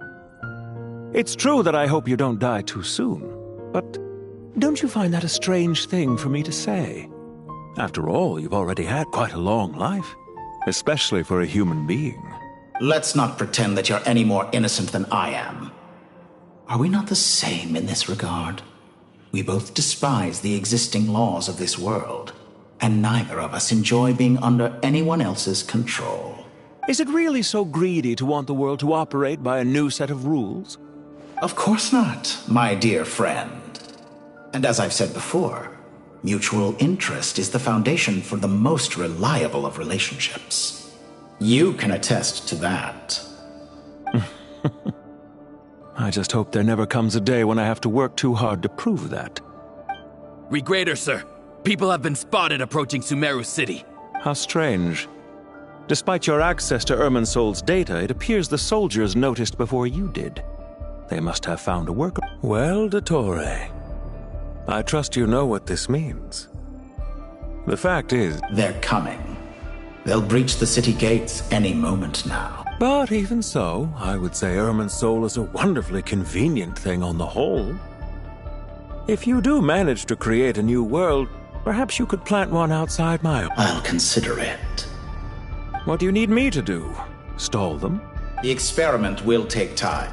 Stall them for as long as possible. Very well. But you're really asking for the moon here. Have you heard this story? There was once a guilty man, kneeling in the center of a church while an angry mob outside waited to bring him to justice. He pleaded with the gods, begging them to grant him one final request: the chance to finish confessing his sins before he was sentenced. Many suns and moons passed.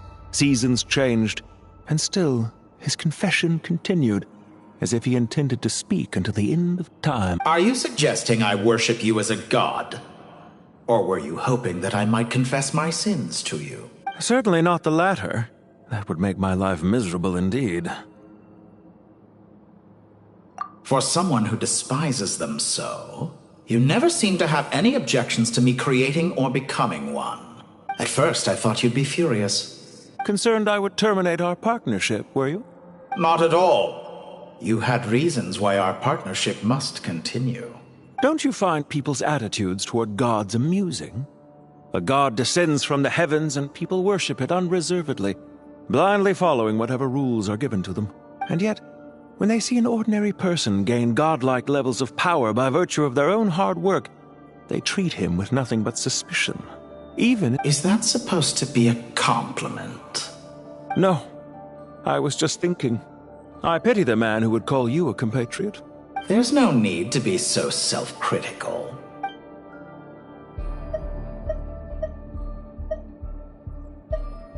I know it's a little late in the day to be asking this, but how have you been keeping?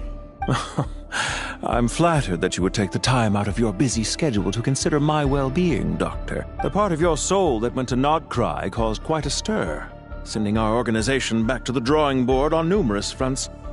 It was quite a headache for everyone involved. Dear me. I must have caused you no end of trouble. You certainly did.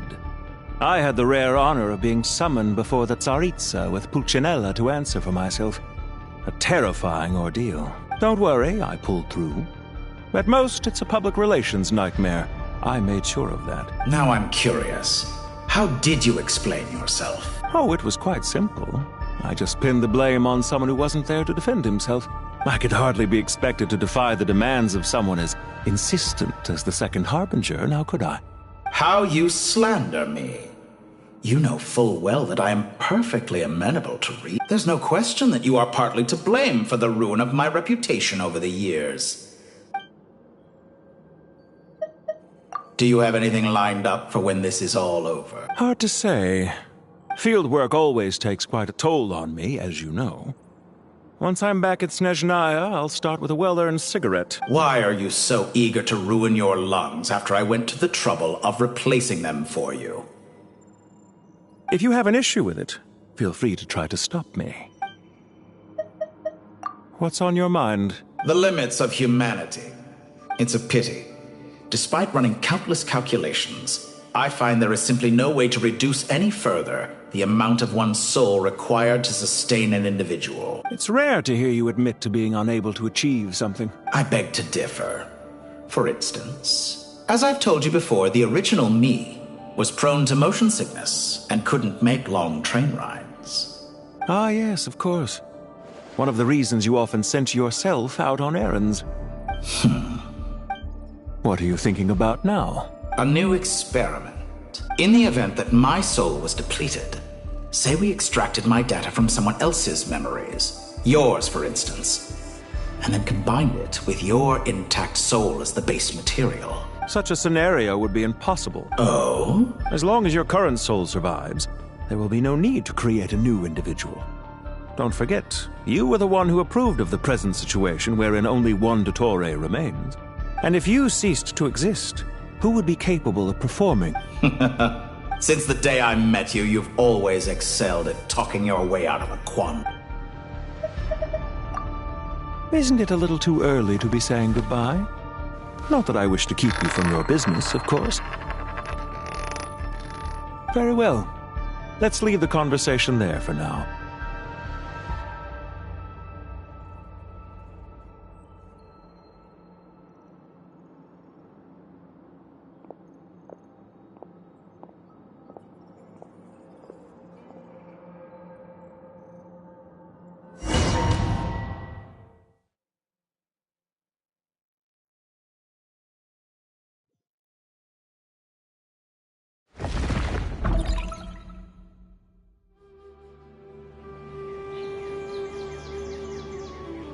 The power of King Deshret's 7 pillars is truly remarkable. Yeah, sets us up for a much easier fight. Really makes my day. The last time we stormed the city, it involved a lot more running. I wonder how many people can say they stormed a city twice in their... I was just thinking that. I've definitely had more than my fair share of unusual experiences. This is my first time here, actually. We never usually leave Gandharvaville. I hope this will be my last time. Does everyone have to chime in? Can't we just fight? What an amusing comment, my dear lady. Yet humans often alleviate tension via small talk, do they not? Whoa! Why is Candace's shield top? Because the image on her shield is one of me. And I, of course, can appear where... Huh. Well, la-dee-da. Isn't that fancy? Could I get in on this? You wish for your gauntlet to speak? Ahem. I think you'll find that it is I whose image is carved hereupon. Thanks. Definitely feel stronger now. You're welcome, my lady. I am glad to lend you my power. Sino, what's the situation? There are troops stationed at every entrance. As we expected. A frontal assault will suffice. Everyone, stick to the plan. We'll take the main entrance. You head for the House of Dana's side door. Move out.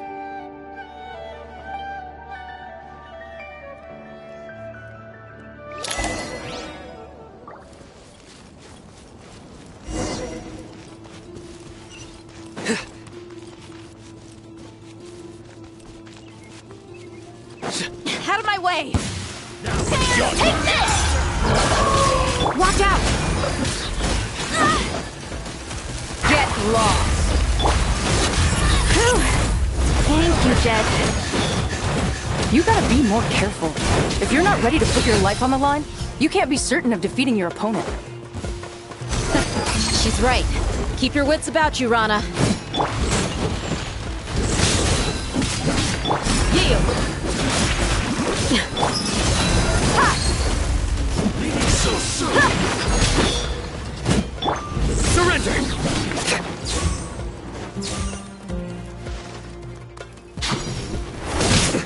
I'm used to it. Nowhere to run! Your sins weigh upon your... Hear my prayer! Take them out and secure the harbor. Reinforcements will arrive by water. Consider it done. Show no mercy.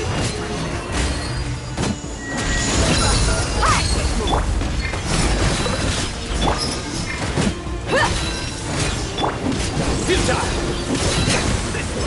Please, grant us your blessing!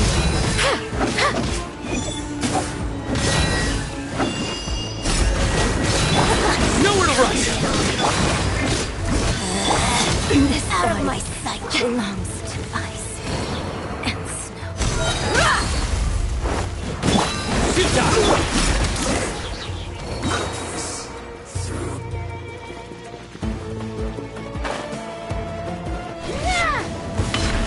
Hear my prayer! Through me, justice is served! You're exposed! Gloves off! So soon!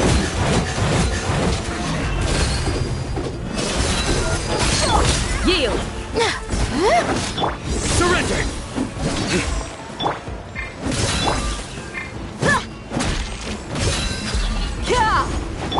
Grant us your blessing! Do your worst! Nowhere to run!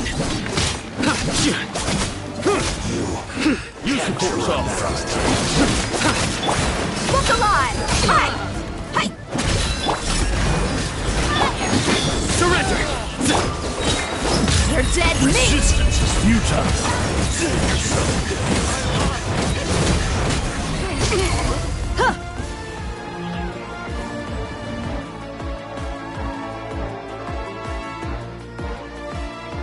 Waterway secured. Brothers! Sisters! Perfect. Just in time. Welcome. Once we've linked up, we'll continue. The team has arrived at the north entrance, as planned. Good.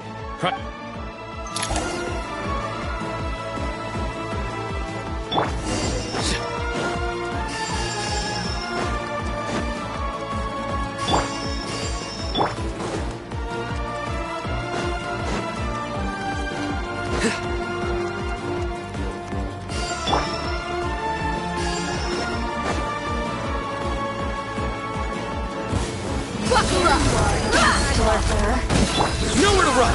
Judgment is upon you! Over here! Guilty! Yield! We shall prevail! You ain't messing around!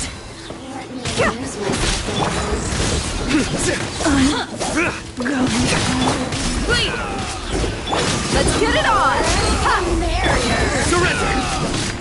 Through me, justice is served. You stand condemned! Let me amuse myself.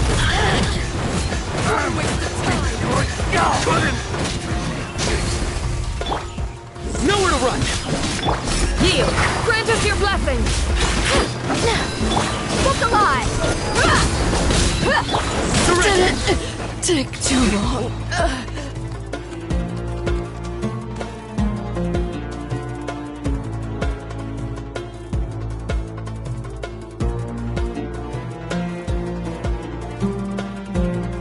Look out! It's an ambush! Finally. We need to hurry. Take the middle road now. Mahamatra Sino, area clear. Don't relax just yet. More Fatui approaching from the right.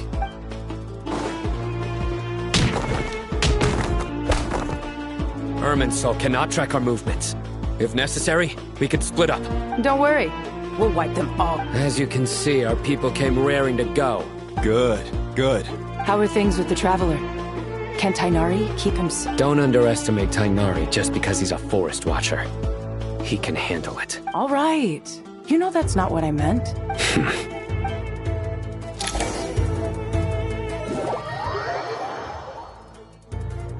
Sino and the reinforcements have drawn the Fatui's fire away. It's our turn. By using a cluster leaf of cultivation, we can pass through certain terrain silently. Good luck with that. We'll just fly up there. Huh? Oh, yeah. I forgot you could fly. Ready? Ready!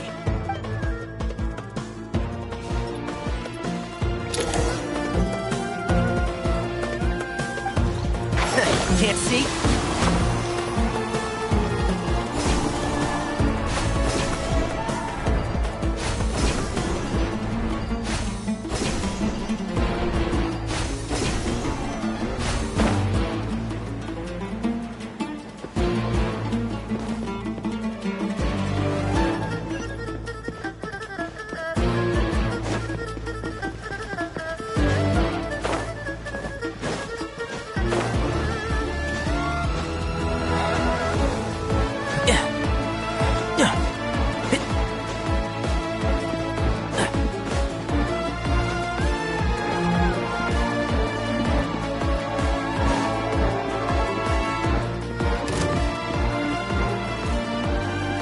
I hear everything! Wretched vermin! The wind rises.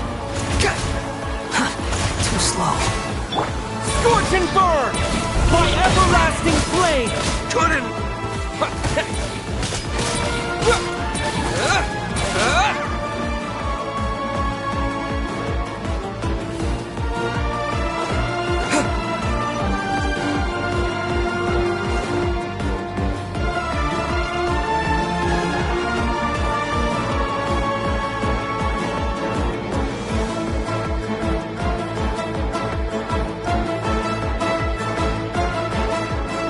Fatui soldiers up ahead.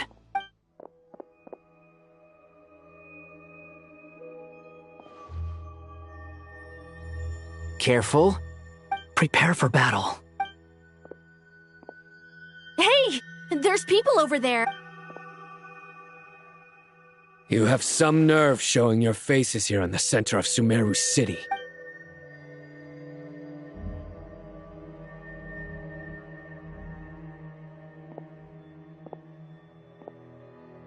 You're right on schedule. Well, this guy sure as heck isn't your average Fatui sergeant. They've stationed quite a few people nearby. It definitely looks like they were waiting for us. But something feels off. Everything about this guy feels too deliberate. I highly doubt he's just a subordinate of Dottores. And he's no mere sergeant. Whatever his rank is, it's high. Much higher than we thought. So you've been waiting for us. But it looks like you're geared up for a conversation, rather... Very clever, General Mahamatra Sino. I know you're the one in charge of this siege, and I look forward to making a deal with you. A siege? Sumeru City belongs to us! Historically, yes. But things can always change. We have quite a sizable force with us, you know. For instance... There's a Fatui ambush at the north gate. Can you handle him? We can for now. Yes, I'm quite sure both sides can hold their ground for the time being. The battle has not yet reached its climax. But what happens next? Do you enjoy watching bloodshed? Surely some of those here are people you can't... Once a war begins, some people must die. I doubt you wish that fate upon anyone you... Wait a second. It's a trick. He's not even there. Silence! He disappeared. What was that? A ghost? Curses. He was never there to begin with. Enough talk. Attack! I apologize for being unable to accompany you at this crucial moment, but I am compelled to leave for reasons beyond my control. Sumeru's General Mahamatra is quite ruthless. It's a good thing I wasn't there in person. Your illusion held them up for a time just fine. But now that they have seen through it, they will realize you were just a decoy. Decoy or not, what matters now is that they will be heading your way imminently. Not imminently. They are already here.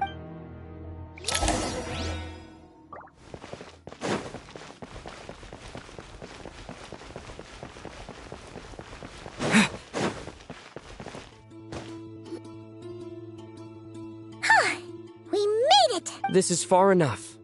Tainari, you go help Sino. Don't worry about us. We'll manage from here. Are you sure you don't need me to stand guard? No need. Once the connection is established, we'll disappear from the sanctuary of Surasthana. Go help the others. All right. Goodbye for now, then. Please tread carefully.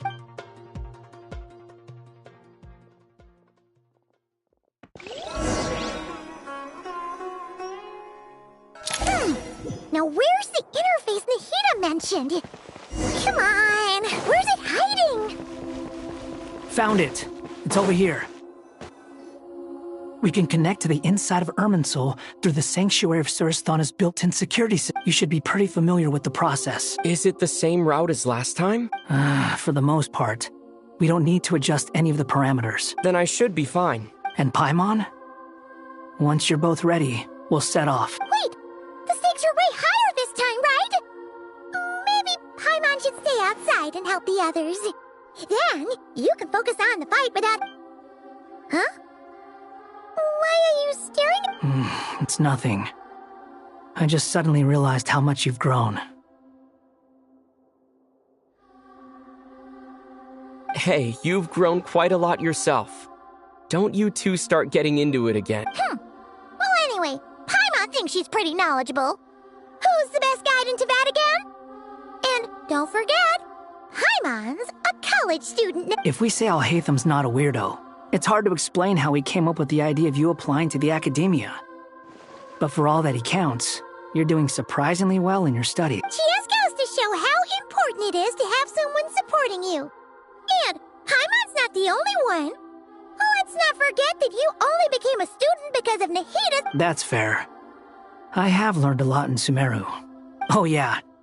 Did you ever come up with that ugly nickname you promised me? What? No way! We're friends now! Paimon gave up on giving you one ages ago. Anyway, isn't Hat Guy enough of a nickname? Fine. Suit yourself. We need to go. Paimon, if you're staying... Will do. Paimon's gonna link up with Tainari and Sino. You guys are the ones who need to be... We will be.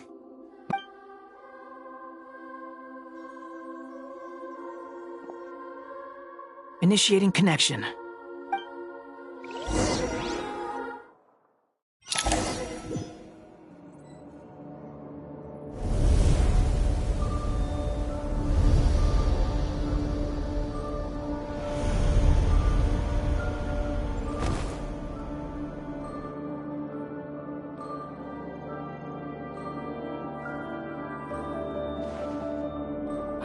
Well, here we are again. Come to think of it, I still don't even know where we're going. Thanks to our terminals, it should be impossible for Irminsul to read.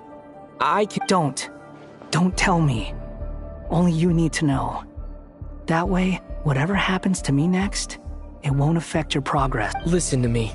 Your safety is just as important as mine. Don't even think about sacrificing yourself for the greater good. We came here together, and we're leaving together. All right, if you insist. I won't argue with you.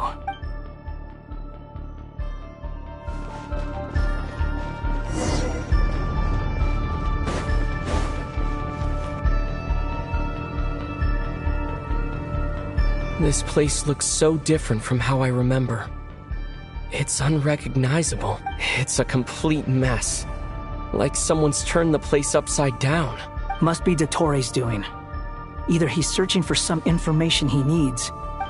It's still changing. He has to know we've entered Irminsul.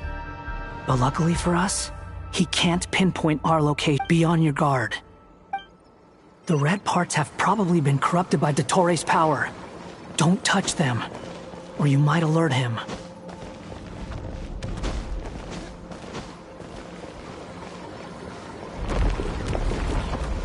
He's looking for us. Tread carefully.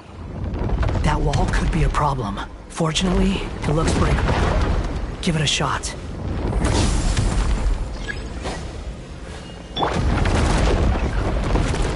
Squall Fury!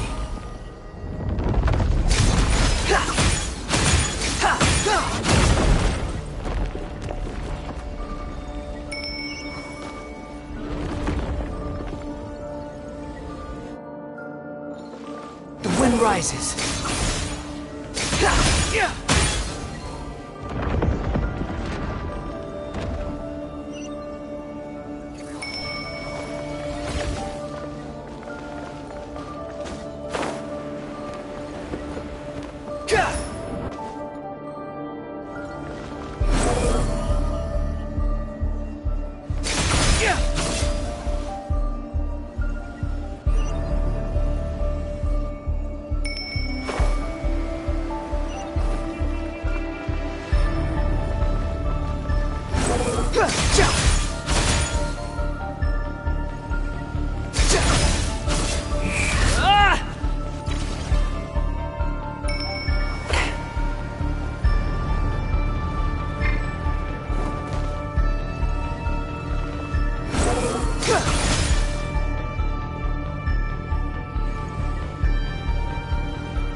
The same old trick again? Are you kidding me? Let's handle it just like we did before. This cheap trick isn't gonna stop us.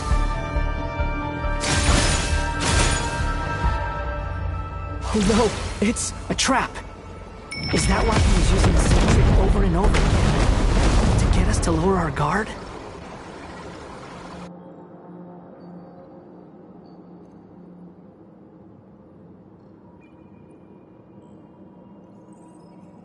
I'm trapped!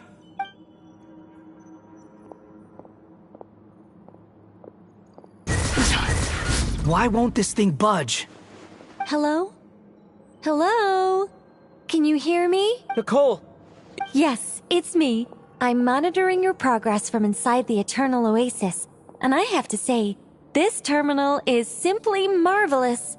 It makes track. I couldn't see anything at first, but now that you two are inside, I can use your location with support from the terminals to get a partial view of the situation inside Irminsul. It's not the clearest image, but it's better than not being able to help at all. So, I can't intervene directly, but I can help to guide you out of the jam you're currently in. Dottore in his current form is a blight upon both Irminsul and the ley lines. Pay attention to your surroundings. There must be sources of his contamination nearby. The corrupted information is his means of manipulating the environment. Is that one of them? Precisely. Take it. Good work. But we're not done yet. Stay close, and let's see if we can find any others like it nearby.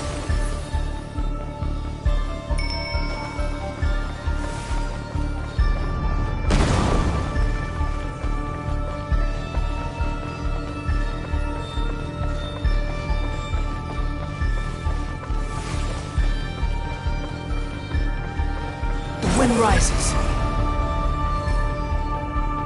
This must be another one. Agreed. Now... Wait, watch out! It's Dottore. I think he's found us. The seal is broken. Quick, get out of there!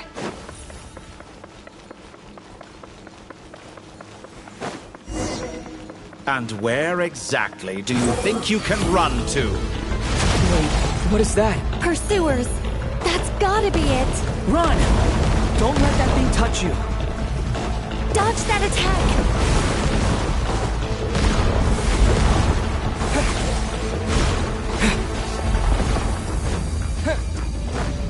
There's more than one path. Which way do we go? To the left! Trust me! Fleeing like vermin. What a pathetic sight. Hey! Watch yourselves! Stay focused! There's a cliff ahead. Jump! More of those corruption sources. Destroy them as you did before, and open the exit as quickly as possible. They're relentless. Is he trying to wear us down? You'll just have to destroy these too.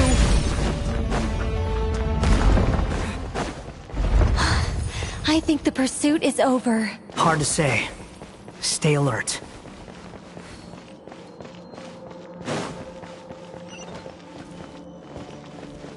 The wind rises. Ha! I think we've made it to relative safety. Goodness. That was tough. You doing okay? I'll be fine. Take a short rest and... Nicole? The connection's been cut. But that means... Look at you supporting one another. How very touching.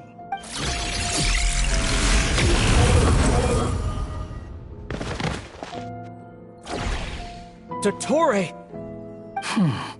Took you long enough to find us. You're more useless than I thought. Oh, really? I think I deserve a little more credit for my methods than that. Rather than hunting you down, I chose to let you roam free. I indulged your presumption that I was unable to track your movements. Played along with your clever little plan. Fleeing is for animals, but I rather enjoy watching you flee. Some things lose the will to run altogether as soon as you put them in a cage. If that's true, then why did you come looking for us? Because I wanted to observe you up close, of course. Don't misunderstand me, I'm not here for a fight. Is it so unusual that I wish to greet my old acquaintances in person? After all, it's been a while. Scaramouche.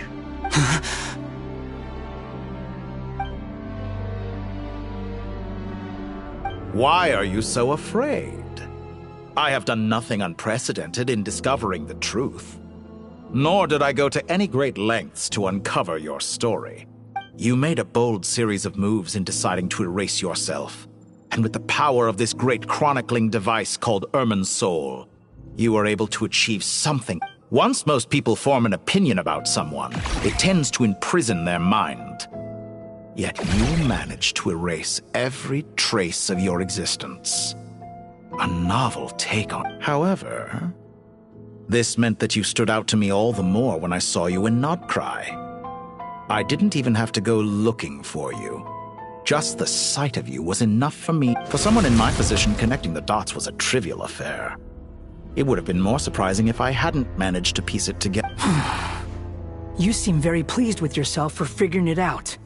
I'm sure you'd even be more delighted to learn the full extent of your crimes. That would hardly be necessary.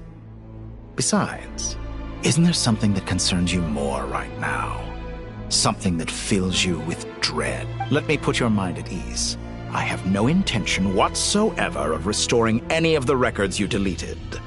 For one thing, it would be exceptionally difficult.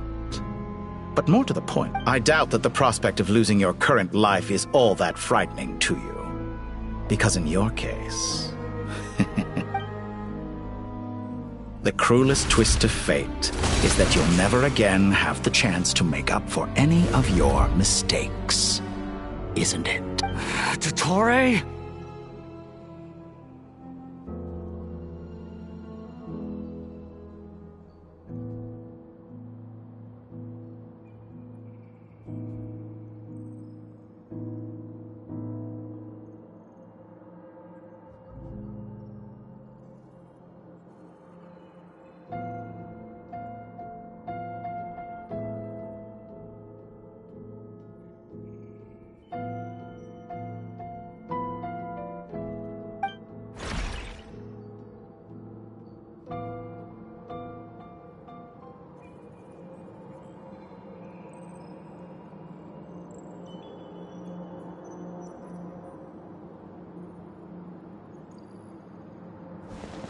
All here shall bend to my will.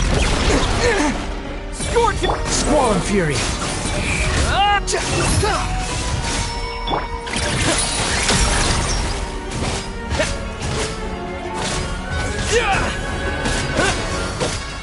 The wind rises.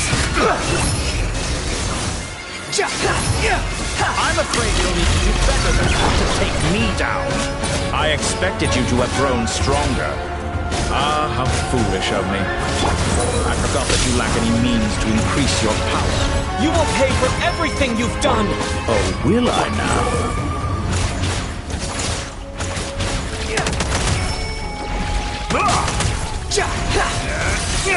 Behold!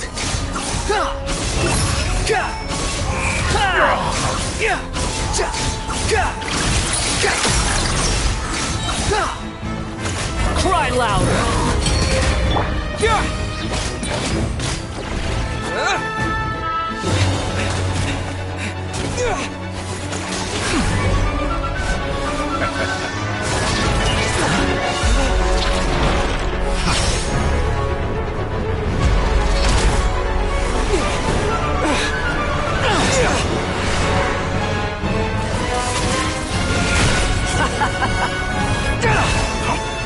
Does the prospect of death amuse you?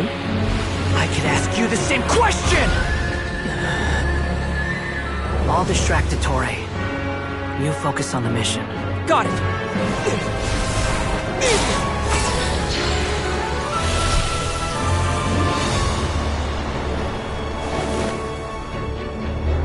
For the hopes and dreams of the masses.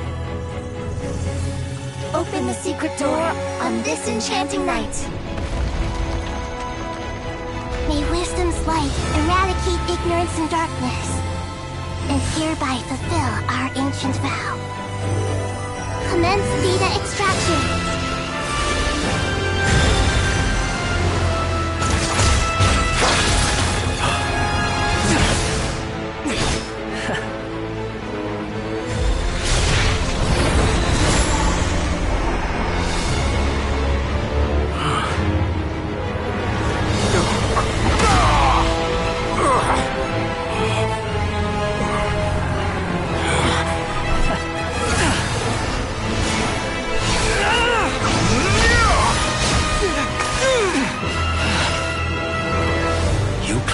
Outdated ideals and stand in the way of progress.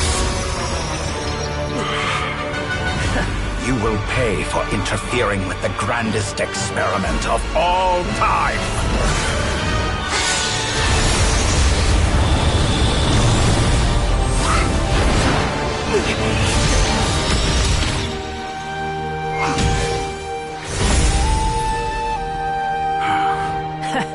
Good timing. Dottore, as clever as you are, you fail to understand wisdom. Wisdom takes many forms, but the path you have chosen eschews them all. Huh.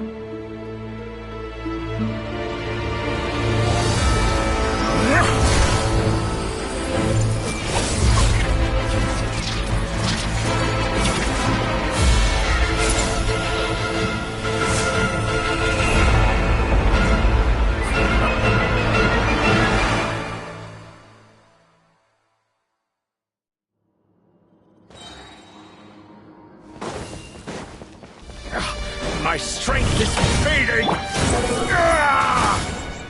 Since you are within Irminsul, it stands to reason that only power revealed comes from it.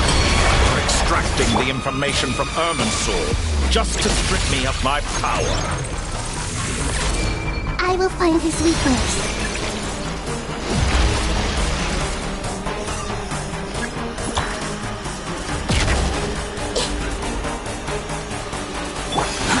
Too slow. I admire your attempt to introduce a new variant, but it's nowhere near enough.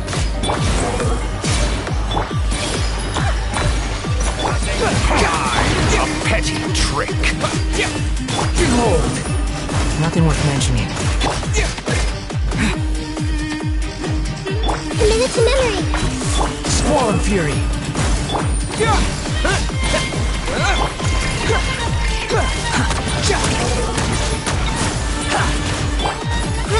Yeah!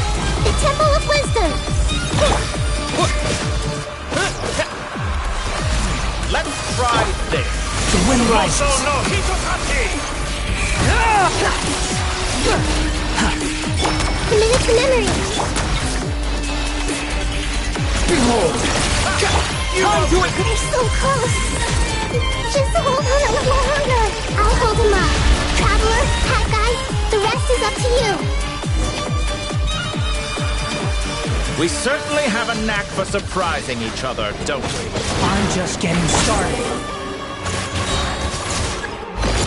It's time. Say your prayers. Surround me with Benson, but watch your back.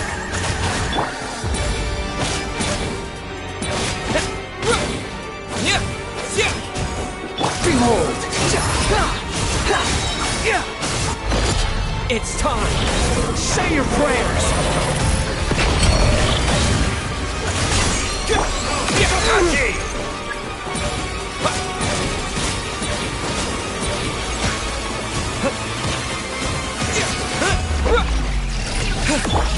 The wind rises.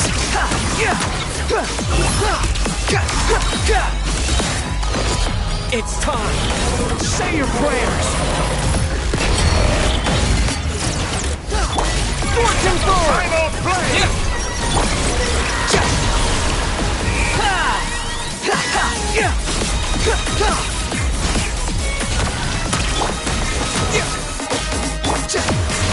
Behold!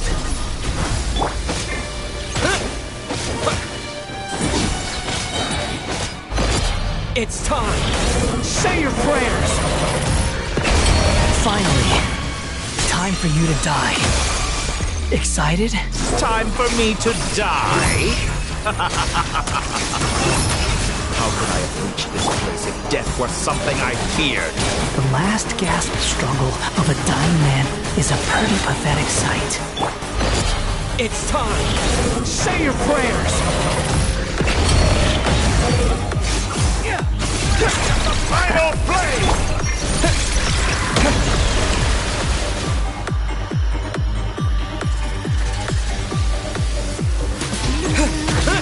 Time to ignite!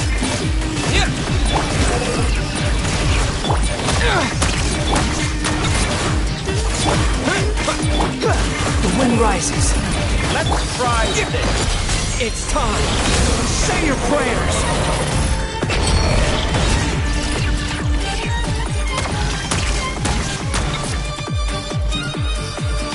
Scorching burn!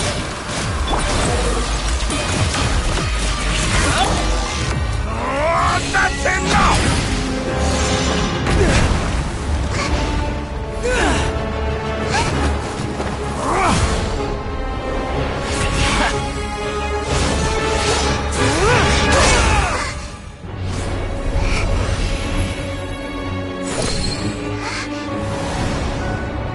It's all yours.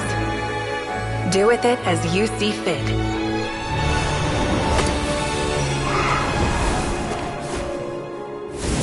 Just as you say, this world is home to some archaic things. And as you suppose, you are a formidable opponent. You have long coveted the secrets of wisdom. So now, I will demonstrate true wisdom in action. I invoke my supreme authority as the keeper of Irminsul. Commend me or condemn me. But give your verdict now!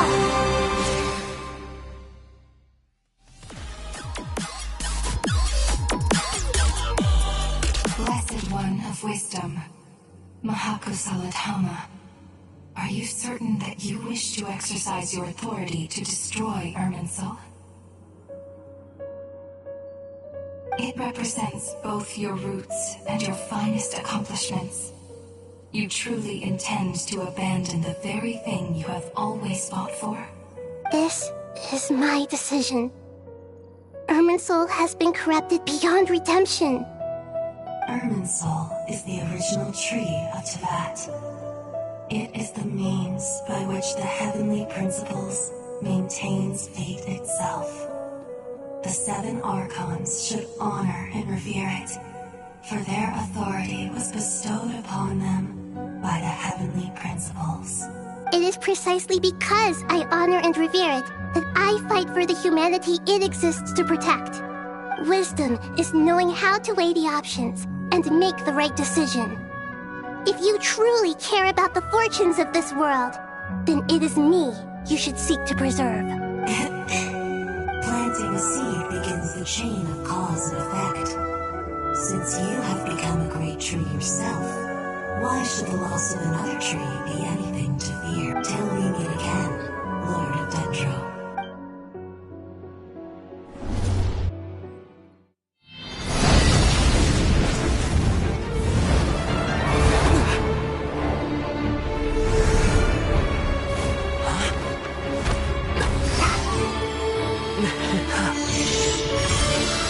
The first flame. The pure, cleansing fire.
Shall we? Where were we? I was suggesting that you needn't perform when signing a contract. You're only sitting here because your bank demanded an evaluation of the trustee.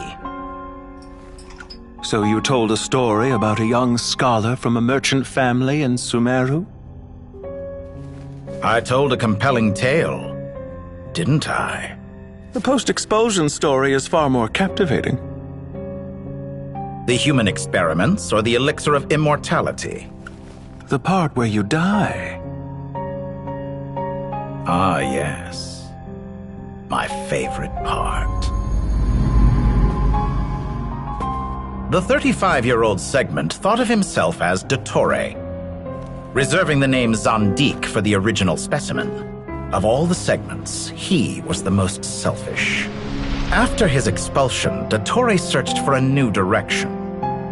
He joined the Fatui, studied Elazar in great depth, secured resources. He was rather fortunate in his career. Zandik turned to Conrian technology and successfully created his segments. But this was not immortality. Even with backup segments, his body would still age. Still, thanks to Snezhnaya, Zandik found the ideal base for his experiments. Then a perfect partnership materialized at a crucial moment. The year that both parties realized they needed more time. Fortunately, Zandik succeeded. In a miraculous turn of events, he gained the extra time he needed. I seem to recall it differently. All right, it's true. No matter how much elixir he took, Zondique remained human and continued to age. Then, on the morning he turned 85... Help me up! Call for help! Surely he would be rescued, Zondique thought. But to his surprise, no one helped him. Zondique was too selfish for that. Don't forget, you're one of us. Yes, and we're all waiting. Waiting for me to die. Pantalone arrived for a meeting and happened to witness what followed. He found it unsettling. I never said that. But the Zondiques were unfazed. It was a rare opportunity for self-dissection.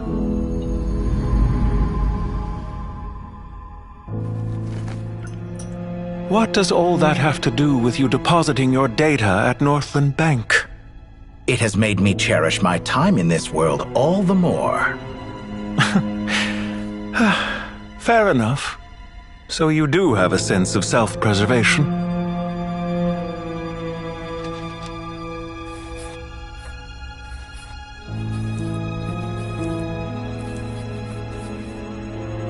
What do you mean?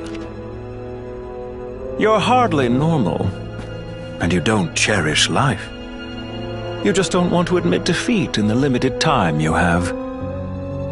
Even so, don't I deserve an interesting ending? I'm counting on it.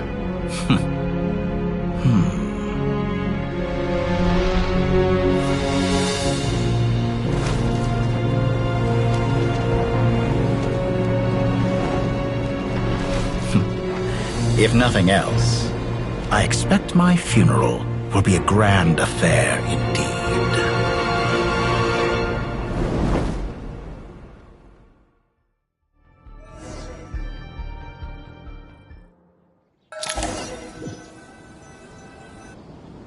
What a magnificent fire. In Snezhnaya, we light fires to ward off the cold. Fire, it seems, is antithetical to ideas such as cold, frozen, and unchanging. Perhaps it has always been that way. From the beginning, fire has been used to drive away wild beasts and warm the body and mind. You could say it's a form of treatment. One that cures the human... Mortal fear. Something you haven't been acquainted with in a long time, by the sounds of it. Whereas you, I'm sure, must know the feeling quite well indeed. I remember when we first discussed the elixir of immortality. You claimed that extending your lifespan was about buying more time. But was that really the truth? You fear the prospect of dying a wretched end in this world, don't you? Of course I do. I'm only human, after all. And while you may have forgotten it, you cannot deny that you too were once human, Dottore. I do not believe that there is no such fear in your heart. Perhaps you are right. But I abandoned it long ago and devoted myself to my experiments. I have felt no fear since. From the very beginning, I never...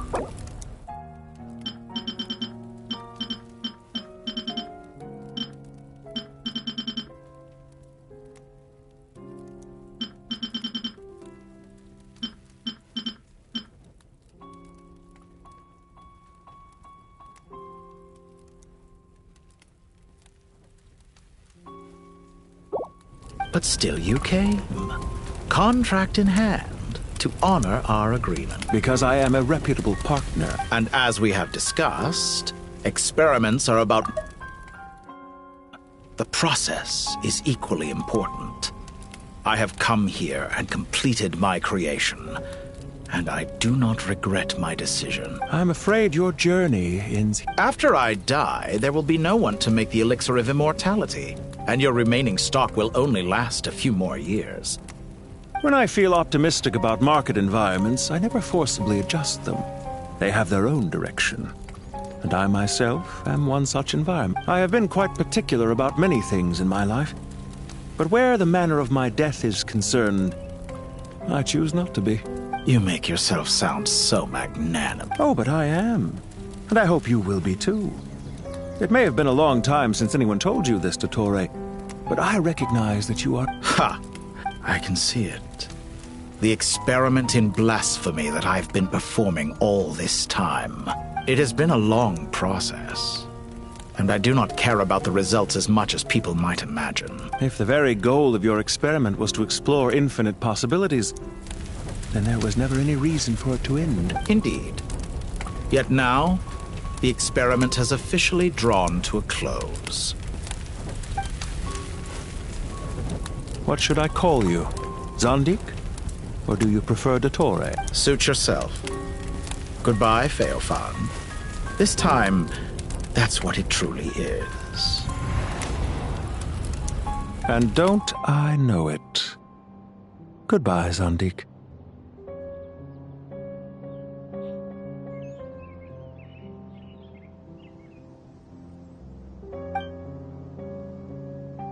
I could have carried out many more experiments. But to me, Lord of Dendro... I believe you. But unfortunately, this is where it all ends for you. This experiment does not belong to you, nor do any of the results. Experiment? Wisdom is conveying information in terms that people can clearly understand. You know exactly what I mean. Indeed. I can see no further outcomes. Ha! You have a formidable mind, and you are braver than I thought. Setting fire to the very thing your survival depends on... When necessary, wisdom can be as fierce as an inferno. Some of the flames that incinerate you come from within yourself. Perhaps you are right. You see what lies at the bottom of the human heart, and that is your wisdom. Here is where your journey comes to an end. It seems I have unwittingly been your arch-enemy all along. But now, it's all over. I do not deny your intelligence. But what you refer to as experiments, I would never describe in those terms. They are events that take place in the real world, and they are so much more than mere data. Goodbye. We will never meet again.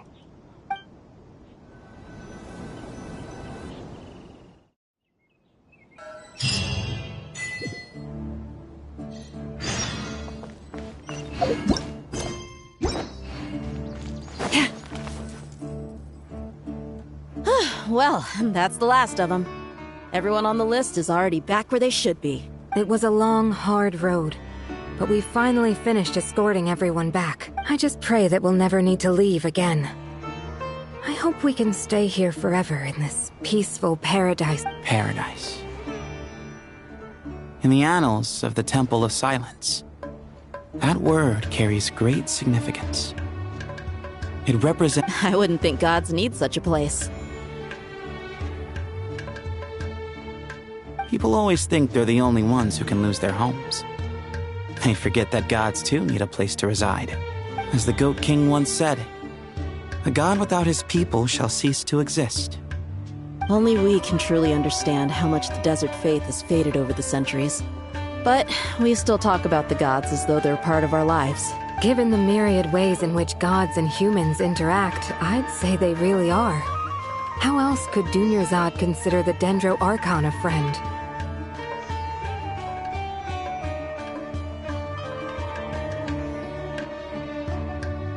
Well, that sounds about right to me. Describing them as friends sure makes us feel a whole lot closer. If you told me a few years back that I'd have this many friends, I'd have called you a liar. Belief is a choice, just like friendship. We've made our choices through battle. The right ones, wouldn't you say? I'll be heading back to the Temple of Silence. I heard the Goat King and the Ibis King decided to pay us a visit. How about you? It's back to Aru Village for us. Still plenty of supplies to distribute and people to help. Until next time, old friend. As long as you can find the time, you're always welcome to visit us in Aru Village. Right back at you. Make sure to drop by the Temple of Silence the next time you're free. Where it is that two of the other 7 pillars, Chesapeake and Bennu, might also be dropping by. Since you're wearing the symbols of their power, it'd only be fitting if you came to see them for yourself. Dropping by? That makes it sound like they're visiting a neighbor's home. Well, the temple was founded by Hermanubis, so I guess to them, that's exactly what it is. Guess that's true. All right. We'll make sure to find time to stop by. Stay safe on your journey. I will.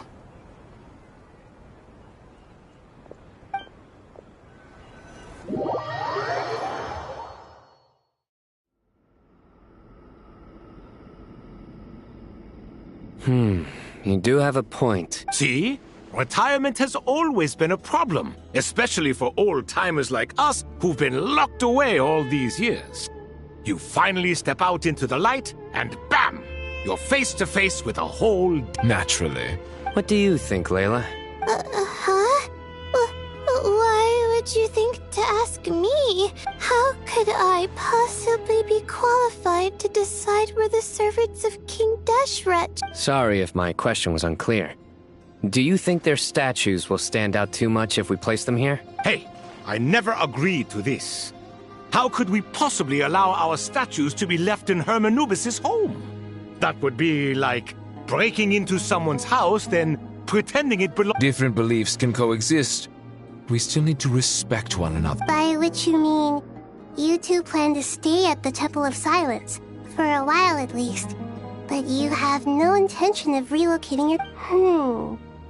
So, you see this as sort of a family visit? Is that correct? Family. You could say that. In a sense, Hermanubis would view this as his home. Just look at this place. Magnificent, is it not?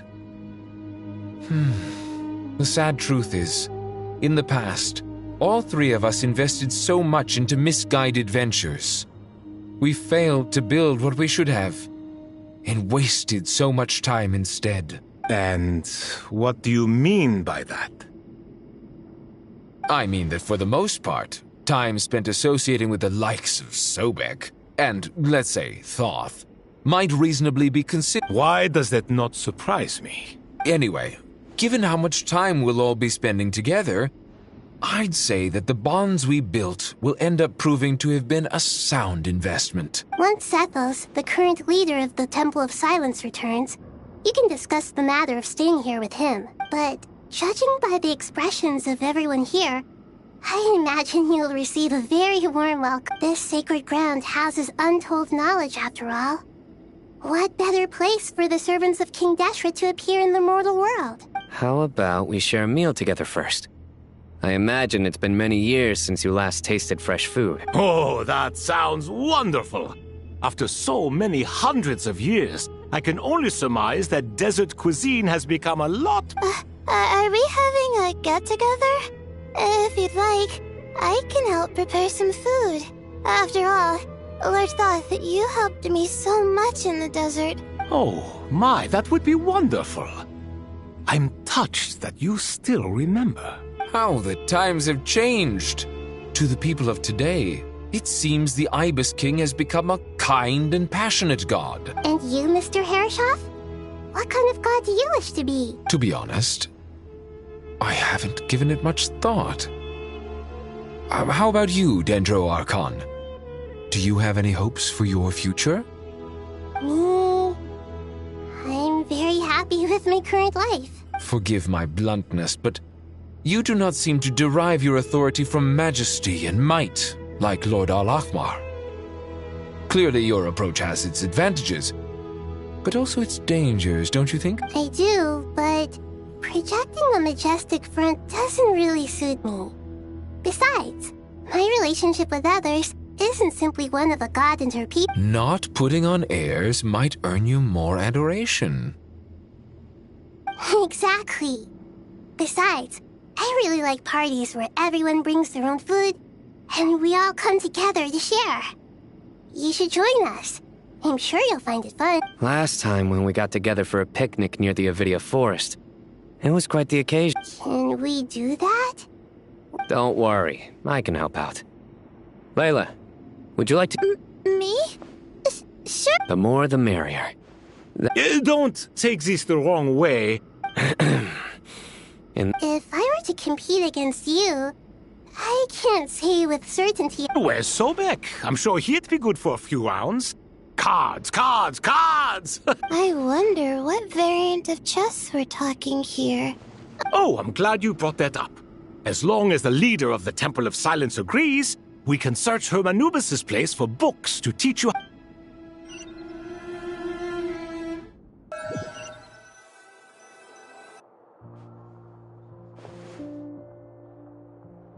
Such devastation visited on Sumeru City.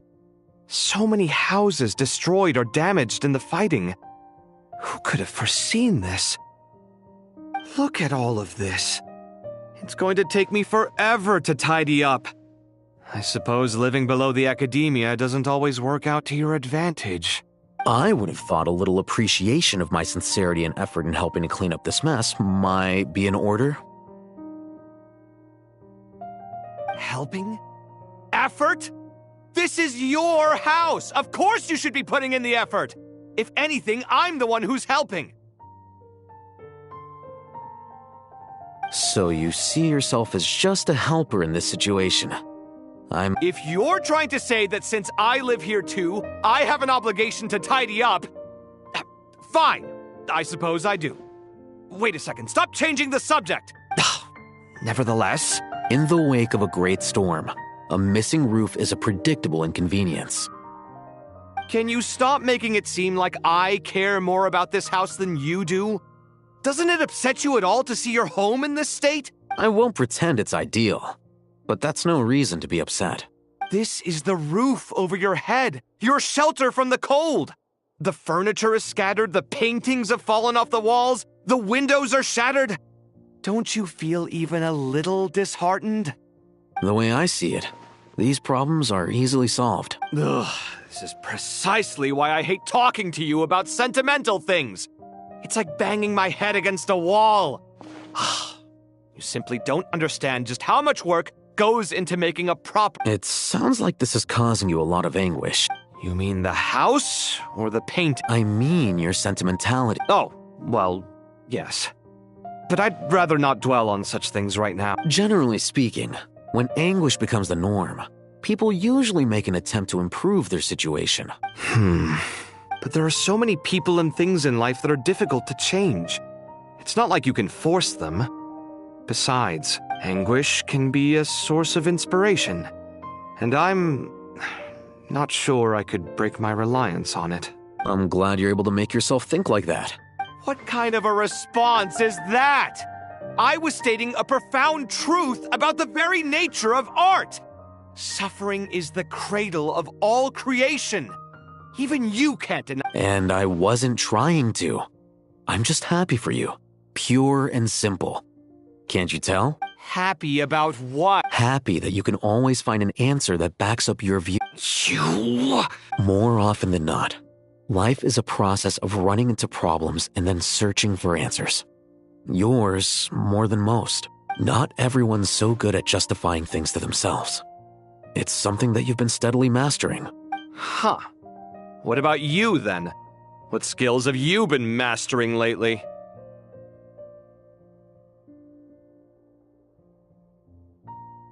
Pass me that box.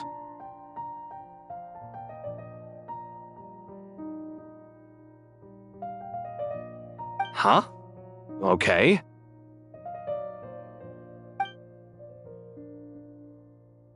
You may consider this my progress on the path to mastery. What?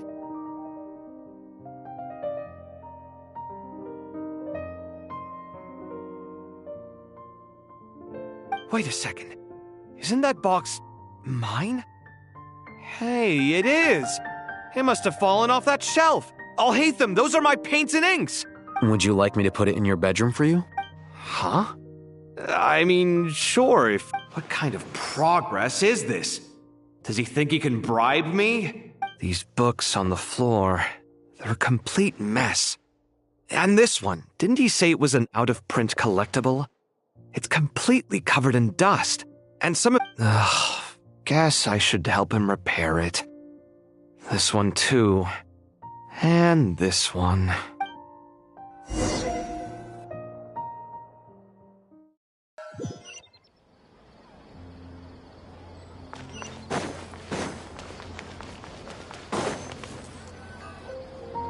Local sumter beasts, imported goods, such a bright future ahead. I can picture the Mora just rolling in. You do realize you sound like a choking cow? It's called being imposing. Can't you feel it? Are you not intimidated? Oh, I'm positively shaking in my sandals. What commands do you have for me, oh mighty Lord Sangamabe? You've got a lot of nerve, Nefer. You went and told Candace and the others everything, didn't you? Seriously, do you have any idea how differently— Surely that's a good thing. I presume they're more disposed to actually like you now. Maybe even view you— You traded my secret for sympathy! Thanks to you, I've lost every last shred of my mercantile majesty. How am I supposed to make anyone think I'm a big, scary investor now? The dark days of Lord Sangamabe are behind you. Why not take this chance to make a few honest friends? Speaking of friends, since when did the notorious Lady Nefer gain such an admiration for holier-than-thou types? A moon chanter here, an angel there? Who'd have thought it? A coming together of fates, nothing more. No need to throw around accusations of admiration. Forget it. You're right about one thing at least. Making friends is never a bad thing for a merchant. Still, I really took a loss this time.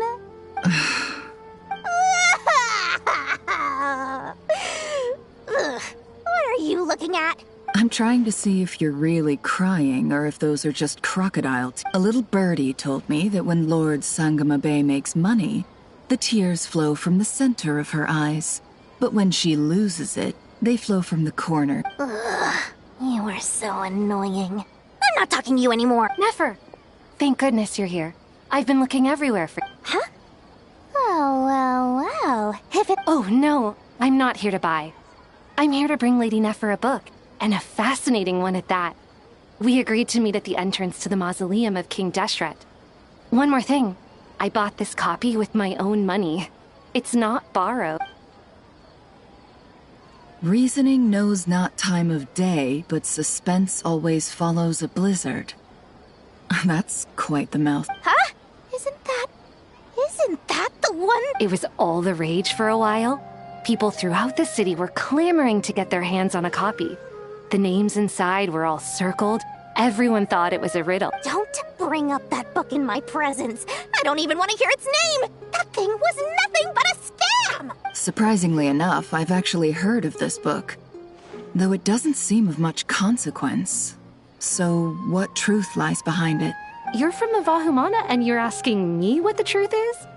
I'd say the actual truth was about the least important part of the whole episode. I brought you this book because it probably has the most interesting backstory of any in the House of Dana's collection, at least in recent years. As for its quality, well, you can judge that for— Don't tell me it's actually any good. You may not know this, Lord Sangamabe, but Lady Nefer has a fondness for books with— how should I put this? No eye for good literature. Perhaps she feels that bad books hide interesting secrets? But I shouldn't put words in her mouth. It's probably fair to say she prefers the conversations that books can spark over the substance of the book. Suits my style as an intel broker, wouldn't you? Very interesting, thank you. I'll return, and as it happens, I have— Incense? I imagine you've already used up the incense I gave you last time. Here's some more. This batch is from Nodcry, so the scent won't be— Well, actually, I've been— but I'll gladly accept this, too. And Katayun, you haven't changed.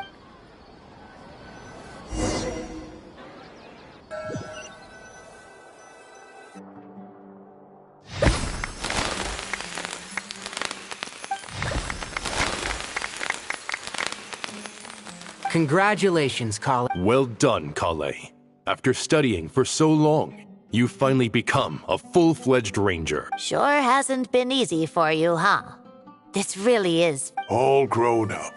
No longer a trainee, but an official forest ranger. Oh. Thanks, everyone. It's true. I'm an official forest ranger now.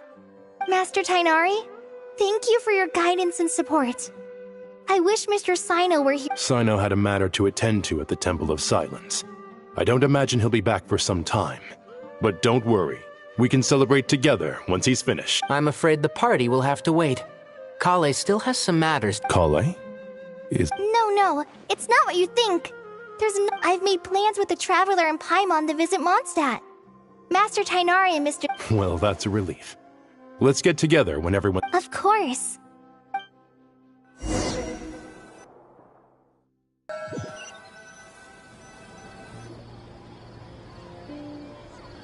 Phew!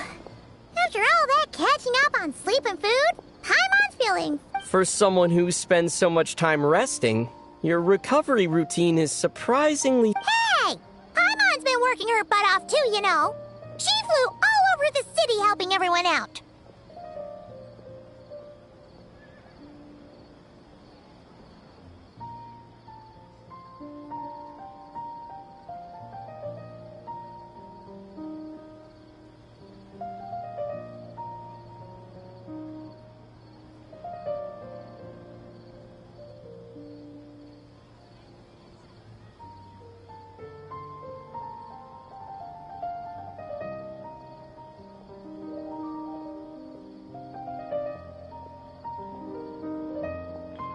Don't worry, I saw how hard you worked. Alright, we all know you're the most hardworking person in Teyvat. As long as you're rested and full, that's what really matters.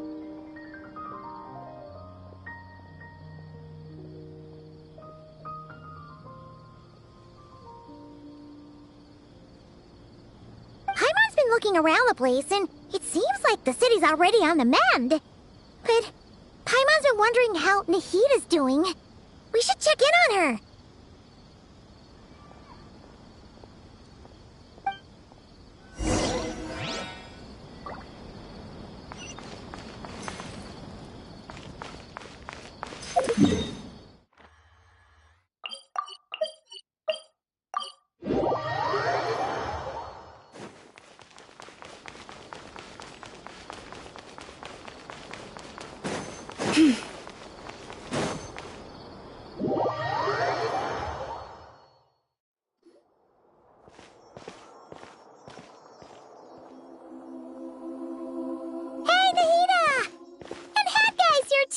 Traveler, Paimon! What's going on here? Nothing much. Nahida was just expressing concern for my physical and mental well-being. Oh, the Traveler told Paimon all about that. We've both been very worried about you. Are you feeling? You make it sound like I'm on the brink of some kind of breakdown. Truth is, I'm doing much better than you might imagine. If we can just get to the bottom of Dottoro's intentions, we can minimize his negative influence. That's the sort of thing I excel at. Just listen to that newfound optimism. It seems like having you enroll in the Vahumana was a truly inspired move. I can really see the positive influence. Observe, a classic Sumeru specialty. Chalking everything up to education and learning. To be honest, even I can sense the change in you. Everything Dottore said to you was a way to manipulate your mind. Fortunately, you're no longer under his sway. Can someone as old as me really continue to grow? If it helps, just think of yourself as a late bloomer. It's all a matter of phrasing, and it comes down to what standards you measure yourself by. For a puppet, developing at such an age is perfectly normal. But if you choose to call yourself a late bloomer, it sounds more like you consider yourself human. However you see yourself, well done. All right. I see what you mean. Anyway, what's your next step? What else can I do but complete my current courses? Everything else can wait. Anyway, that's enough chit-chat. There are still things in the city I need...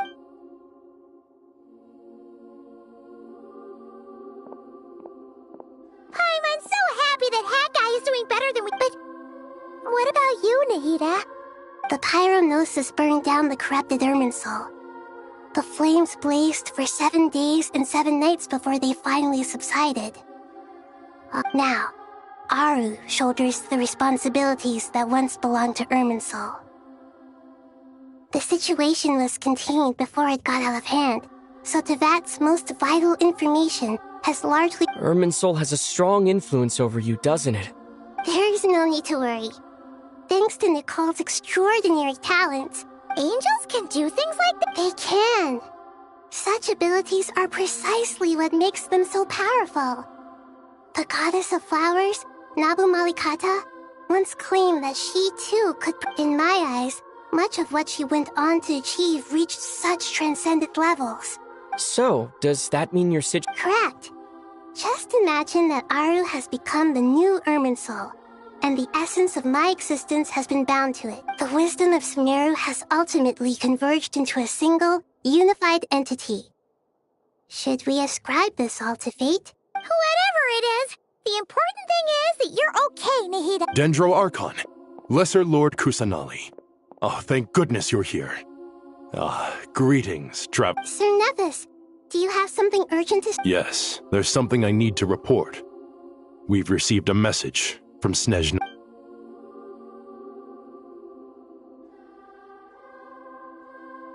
The Fatui Harbinger, the rooster, sends us his sympathies, along with all the usual pleasantries. His stance is that, following the unrest and Nod Cry, Dottore was subjected to internal censure. This madness was the act of a rogue element, one— No less than can be. Snezhnaya paid a heavy price working to stop him. The letter goes on to say that even so, Snezhnaya cannot claim to be blameless. Additionally, they are supplying relief funds and supply. Sounds like he's got an answer. True, but as diplomatic rhetoric— This disaster has had a profound impact on Sumeru. The matter of Dottore can be seen as settled for now. We are sure to cross paths again in the future, and in that light, Snezhnaya with Irminsul burned, the flow of fate now carries many more possibilities. Perhaps we can move on to a less serious matter? Dendro Archon, will you eat— Of course! Junior Zod, Sino, and Hypatia all told me the same thing. If there isn't enough room for everyone, we can arrange back-to-back feasts. What a wonderful idea. That just— Not more tomatoes, surely. More? Dendro Archon, what do you mean by— Those good friends of yours are always talking about tomatoes. Sometimes when I'm walking through the city— Since you see them so often, you must hear about tomatoes even more than I do.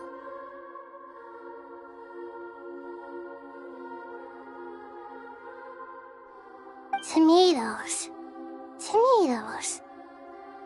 The word has a certain magic to it. Like the autumn fur of a sumpter beast swirling in the wind. Sometimes— Tomatoes. What can we make with tomatoes? Wait, why tomatoes?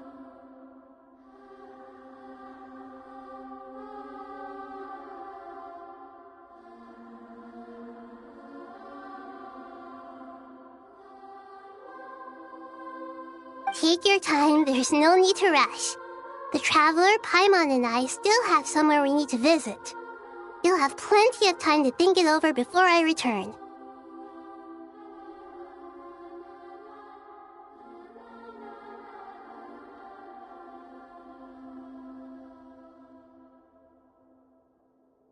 Does this mean you're going to Natlan?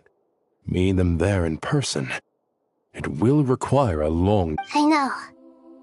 But this is necessary. I must go myself. Traveler, Paimon, we'll set off as soon as you're ready. Sure, we'll be ready. You'll hear no objections from Paimon. We should grab some snacks along the way, though. It'll be just like going on— Wonderful. I'm looking forward to this so much.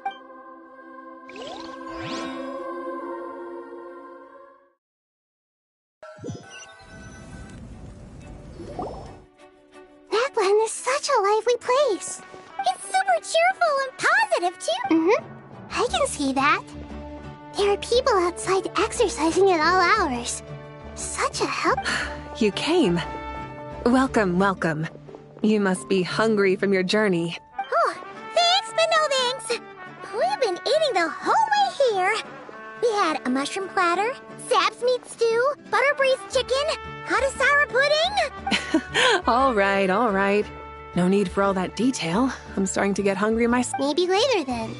We can wait till everyone's got an appetite. Then I'll head out for...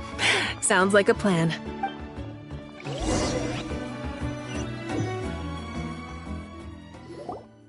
I should tell you, I already have some sense of why... Why's that, Malik? To say thank you. Your senses are spot on.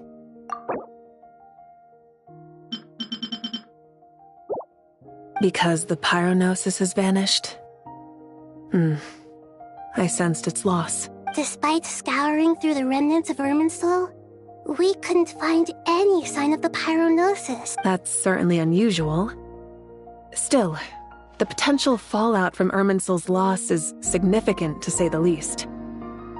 Perhaps the pyronosis's disappearance is simply a knock-on effect of the impact it's had on a certain strand of fate. There's no need to feel guilty.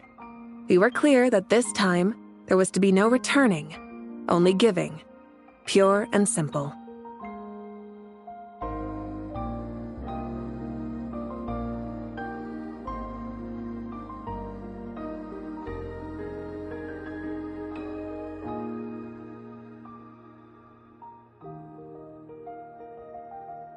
Thank you really is a fascinating phrase.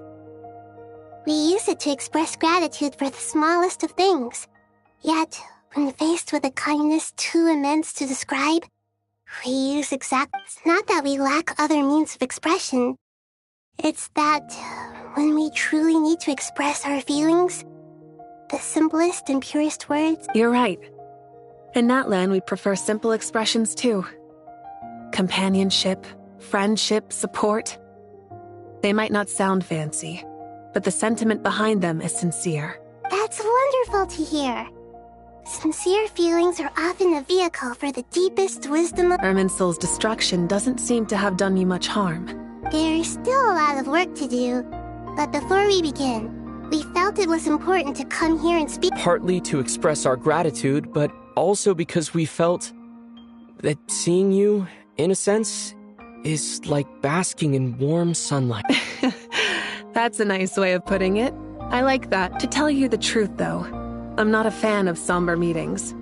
So, since there's nothing more to say, why don't we go bask in some actual sunlight? The weather's beautiful. What a great idea!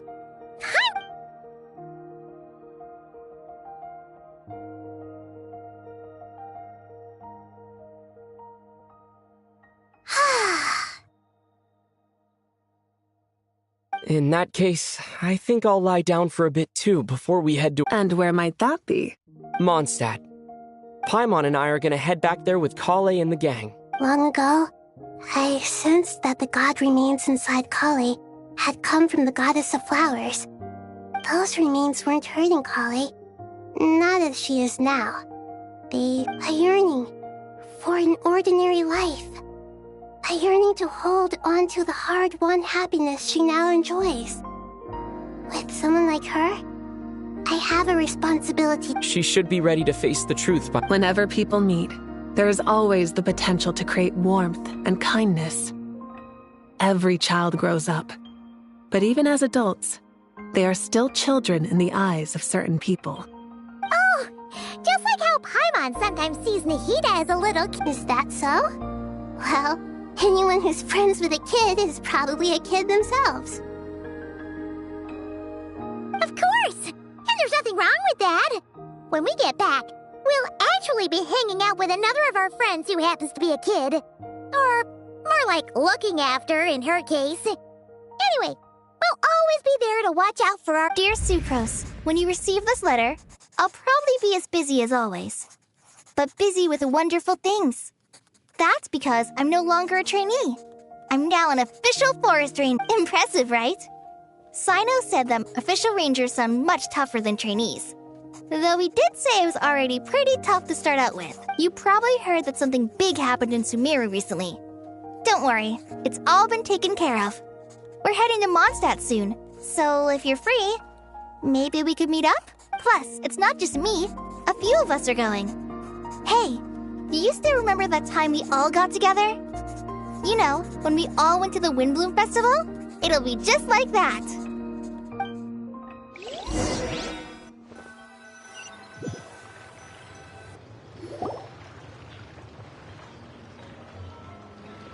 Dainari, is that— Don't you say it!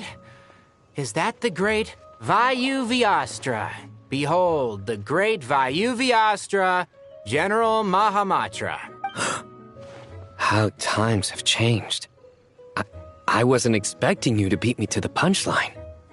You've changed. You've really upped the aggression in your battle against Sino's Kale, how did you know what I was going to say? For the love of... Traveler! Paimon! You're right on time! I hope we haven't kept you waiting. Kalei! Sucrose! It's been so long! How have you— I've been well. Everything's going great. What about you? Are you still busy? Not at the moment. Oh, right! That juicer you gave us works amazing! Farzan— Seriously? That's wonderful. I don't suppose you drew up a detailed test report. Oh, what fruits did you use? How's the— Sucrose, you might want to try asking your questions. Albedo! Paimon! It's been a while since all of us are together like this. Good idea, my friend. So, what are your identities? Don't remind him. First things first. Allow me to introduce our very own official Forest Ranger. This sounds like one of those mushy stories that gets people hooked on some corny, heartwarming premise. Oh, is our story not heartwarming? If I recall correctly, there was even a scene like this in King of... Besides being heartwarming, our story's also about tough, impressive-sounding job titles. At least that's what I think.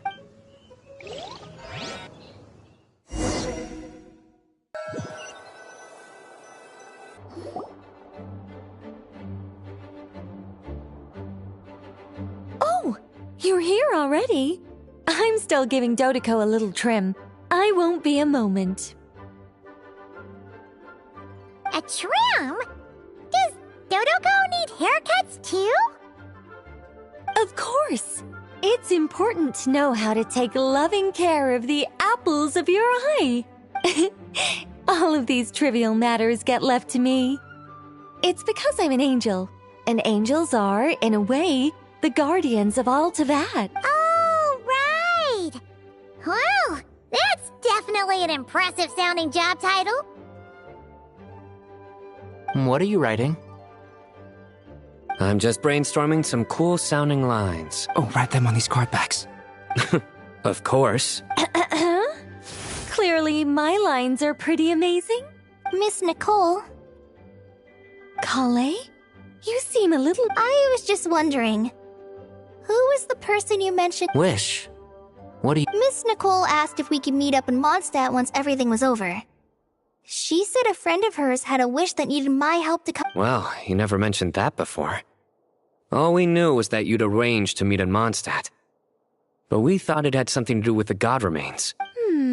To be fair, everything I told you was... Come on, let's...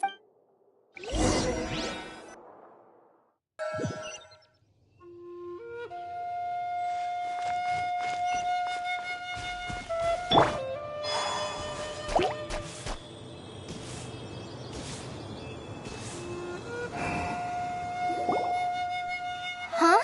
Surprised? I bet you weren't expecting to meet a woman like me beneath this beautiful tree in a faraway land. An oasis will spring from the place where a djinn resides. That saying falls somewhat flat here in Mondstadt, given that everywhere is already so lush. Lilupar? I made friends with Miss Nicole. I asked her to bring me here and then invite Kale to come. The prologue to this story is that I have a wish. It is stirred within... Could this be... Related to the goddess of flowers? My dear young lady, my mistress left her final trace in this world upon you. I can't tell you how glad I am to... And now I have seen you, and peered into your heart. You have experienced hardships and suffered setbacks. The torment an ordinary person might expect to face has befallen you threefold. This is the source, but beneath all this, I've witnessed the seeds of desire. You yearn to return to the simple life you once knew, do you not? I do. I want to throw away everything that isn't mine. But how do you decide what is yours? The scars that others carve into your flesh? The kindness and love they inscribe? Are these things not yours as well? They are. This is something I've talked about with Miss Nicole. Miss Nicole said I should learn how to adjust my standards. I just want to live as an ordinary human. Anything beyond that isn't mine. Don't you want anything from the remains of the goddess of flowers?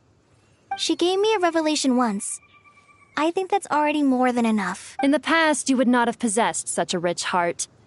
Your brief life has taught you to hold on to everything good, to home in on kindness. How fascinating. You're nothing like Nabu Malikata, and you're certainly not her. Of course not. I'm not some great and powerful being, Miss Lilopar. Yet I am a Jinn. We exist because of the Lord of Flowers. We revere and love her. My wish is to see her one last time. To give every Kale. Can you do this for me? But her remains won't be easy to remove. Are you sure this is what you want? That's beside the point. First, I need to know. Are you willing to do something for the soul of this... I'm willing. But look, you know nothing about me. Even if you have heard the stories about me, all you would know is that I was rightly punished for the many evil deeds I committed. Ah, so you do know. Your lips are quivering, your eyes trembling, and still you're willing to do something for me.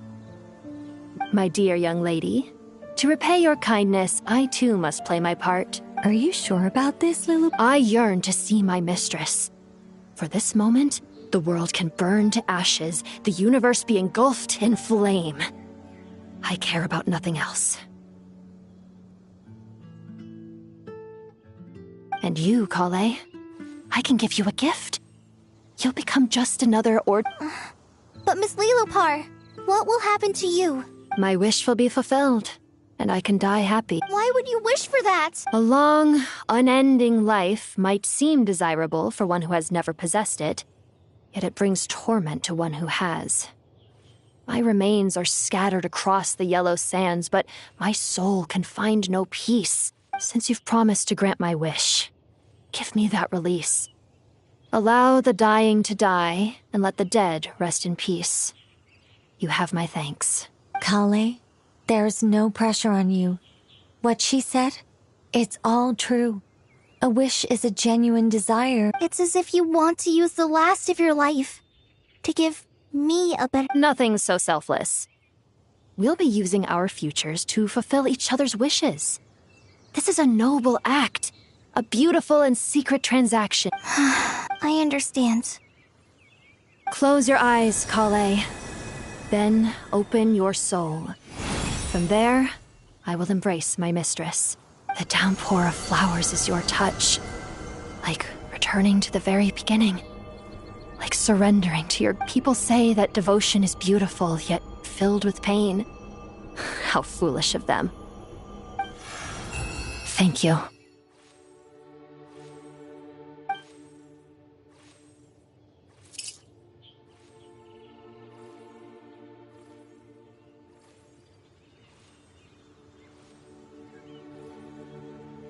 Lilopar!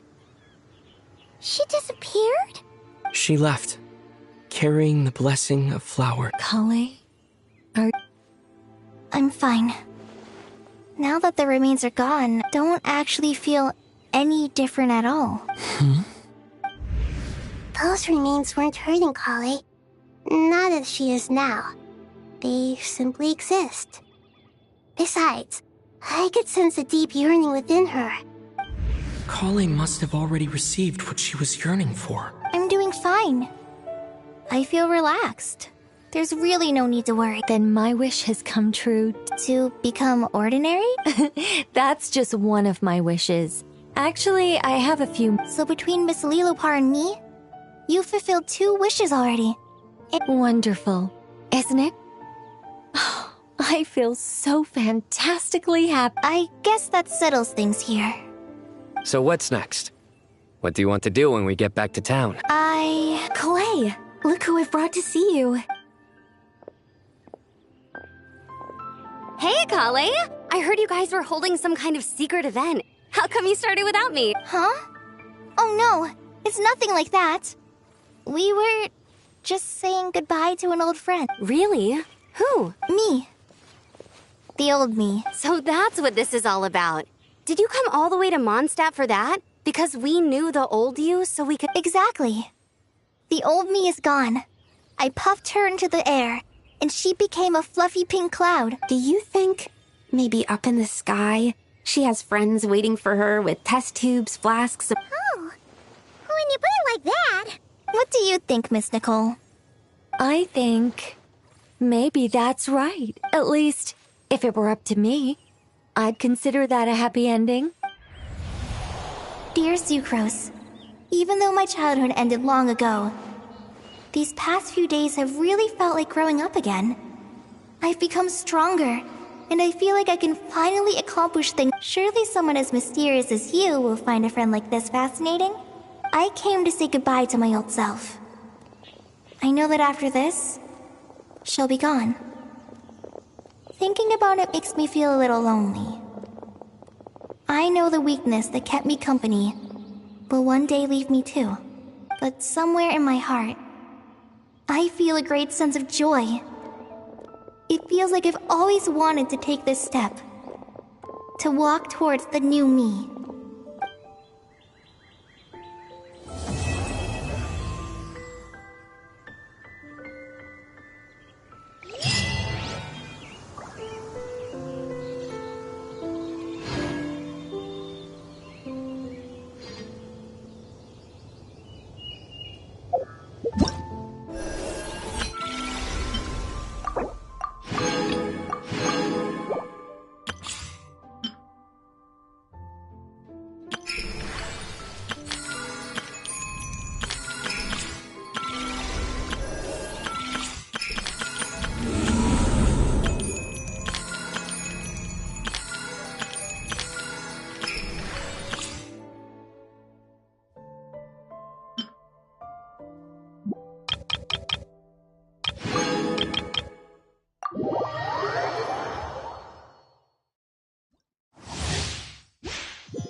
Moment of birth.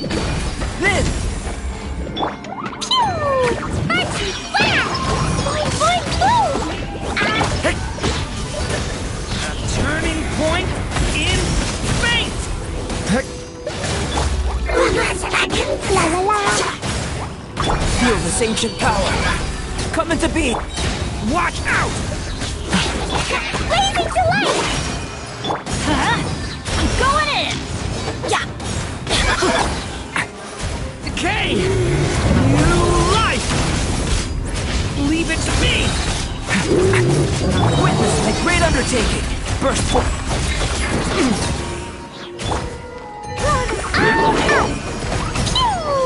Jumpy, jumpy, go!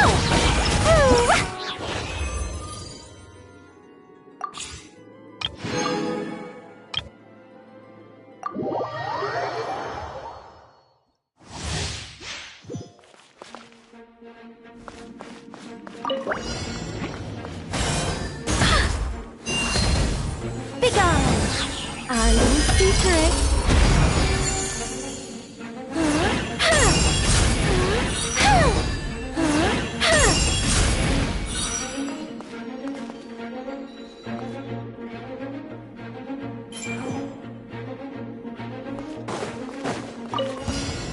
Yeah. World Mark II! Decay! New life! Such defiance! Maria sweeping in! Heaven's will made mine.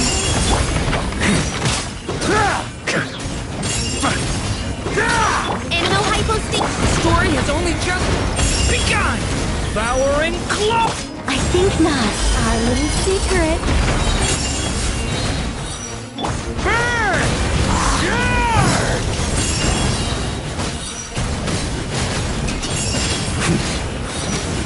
On me!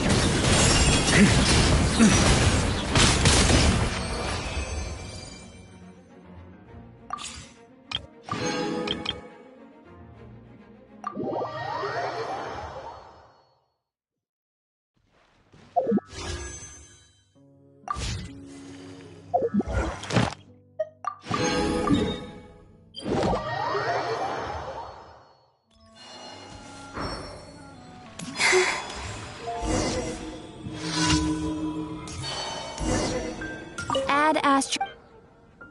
Thank you for coming.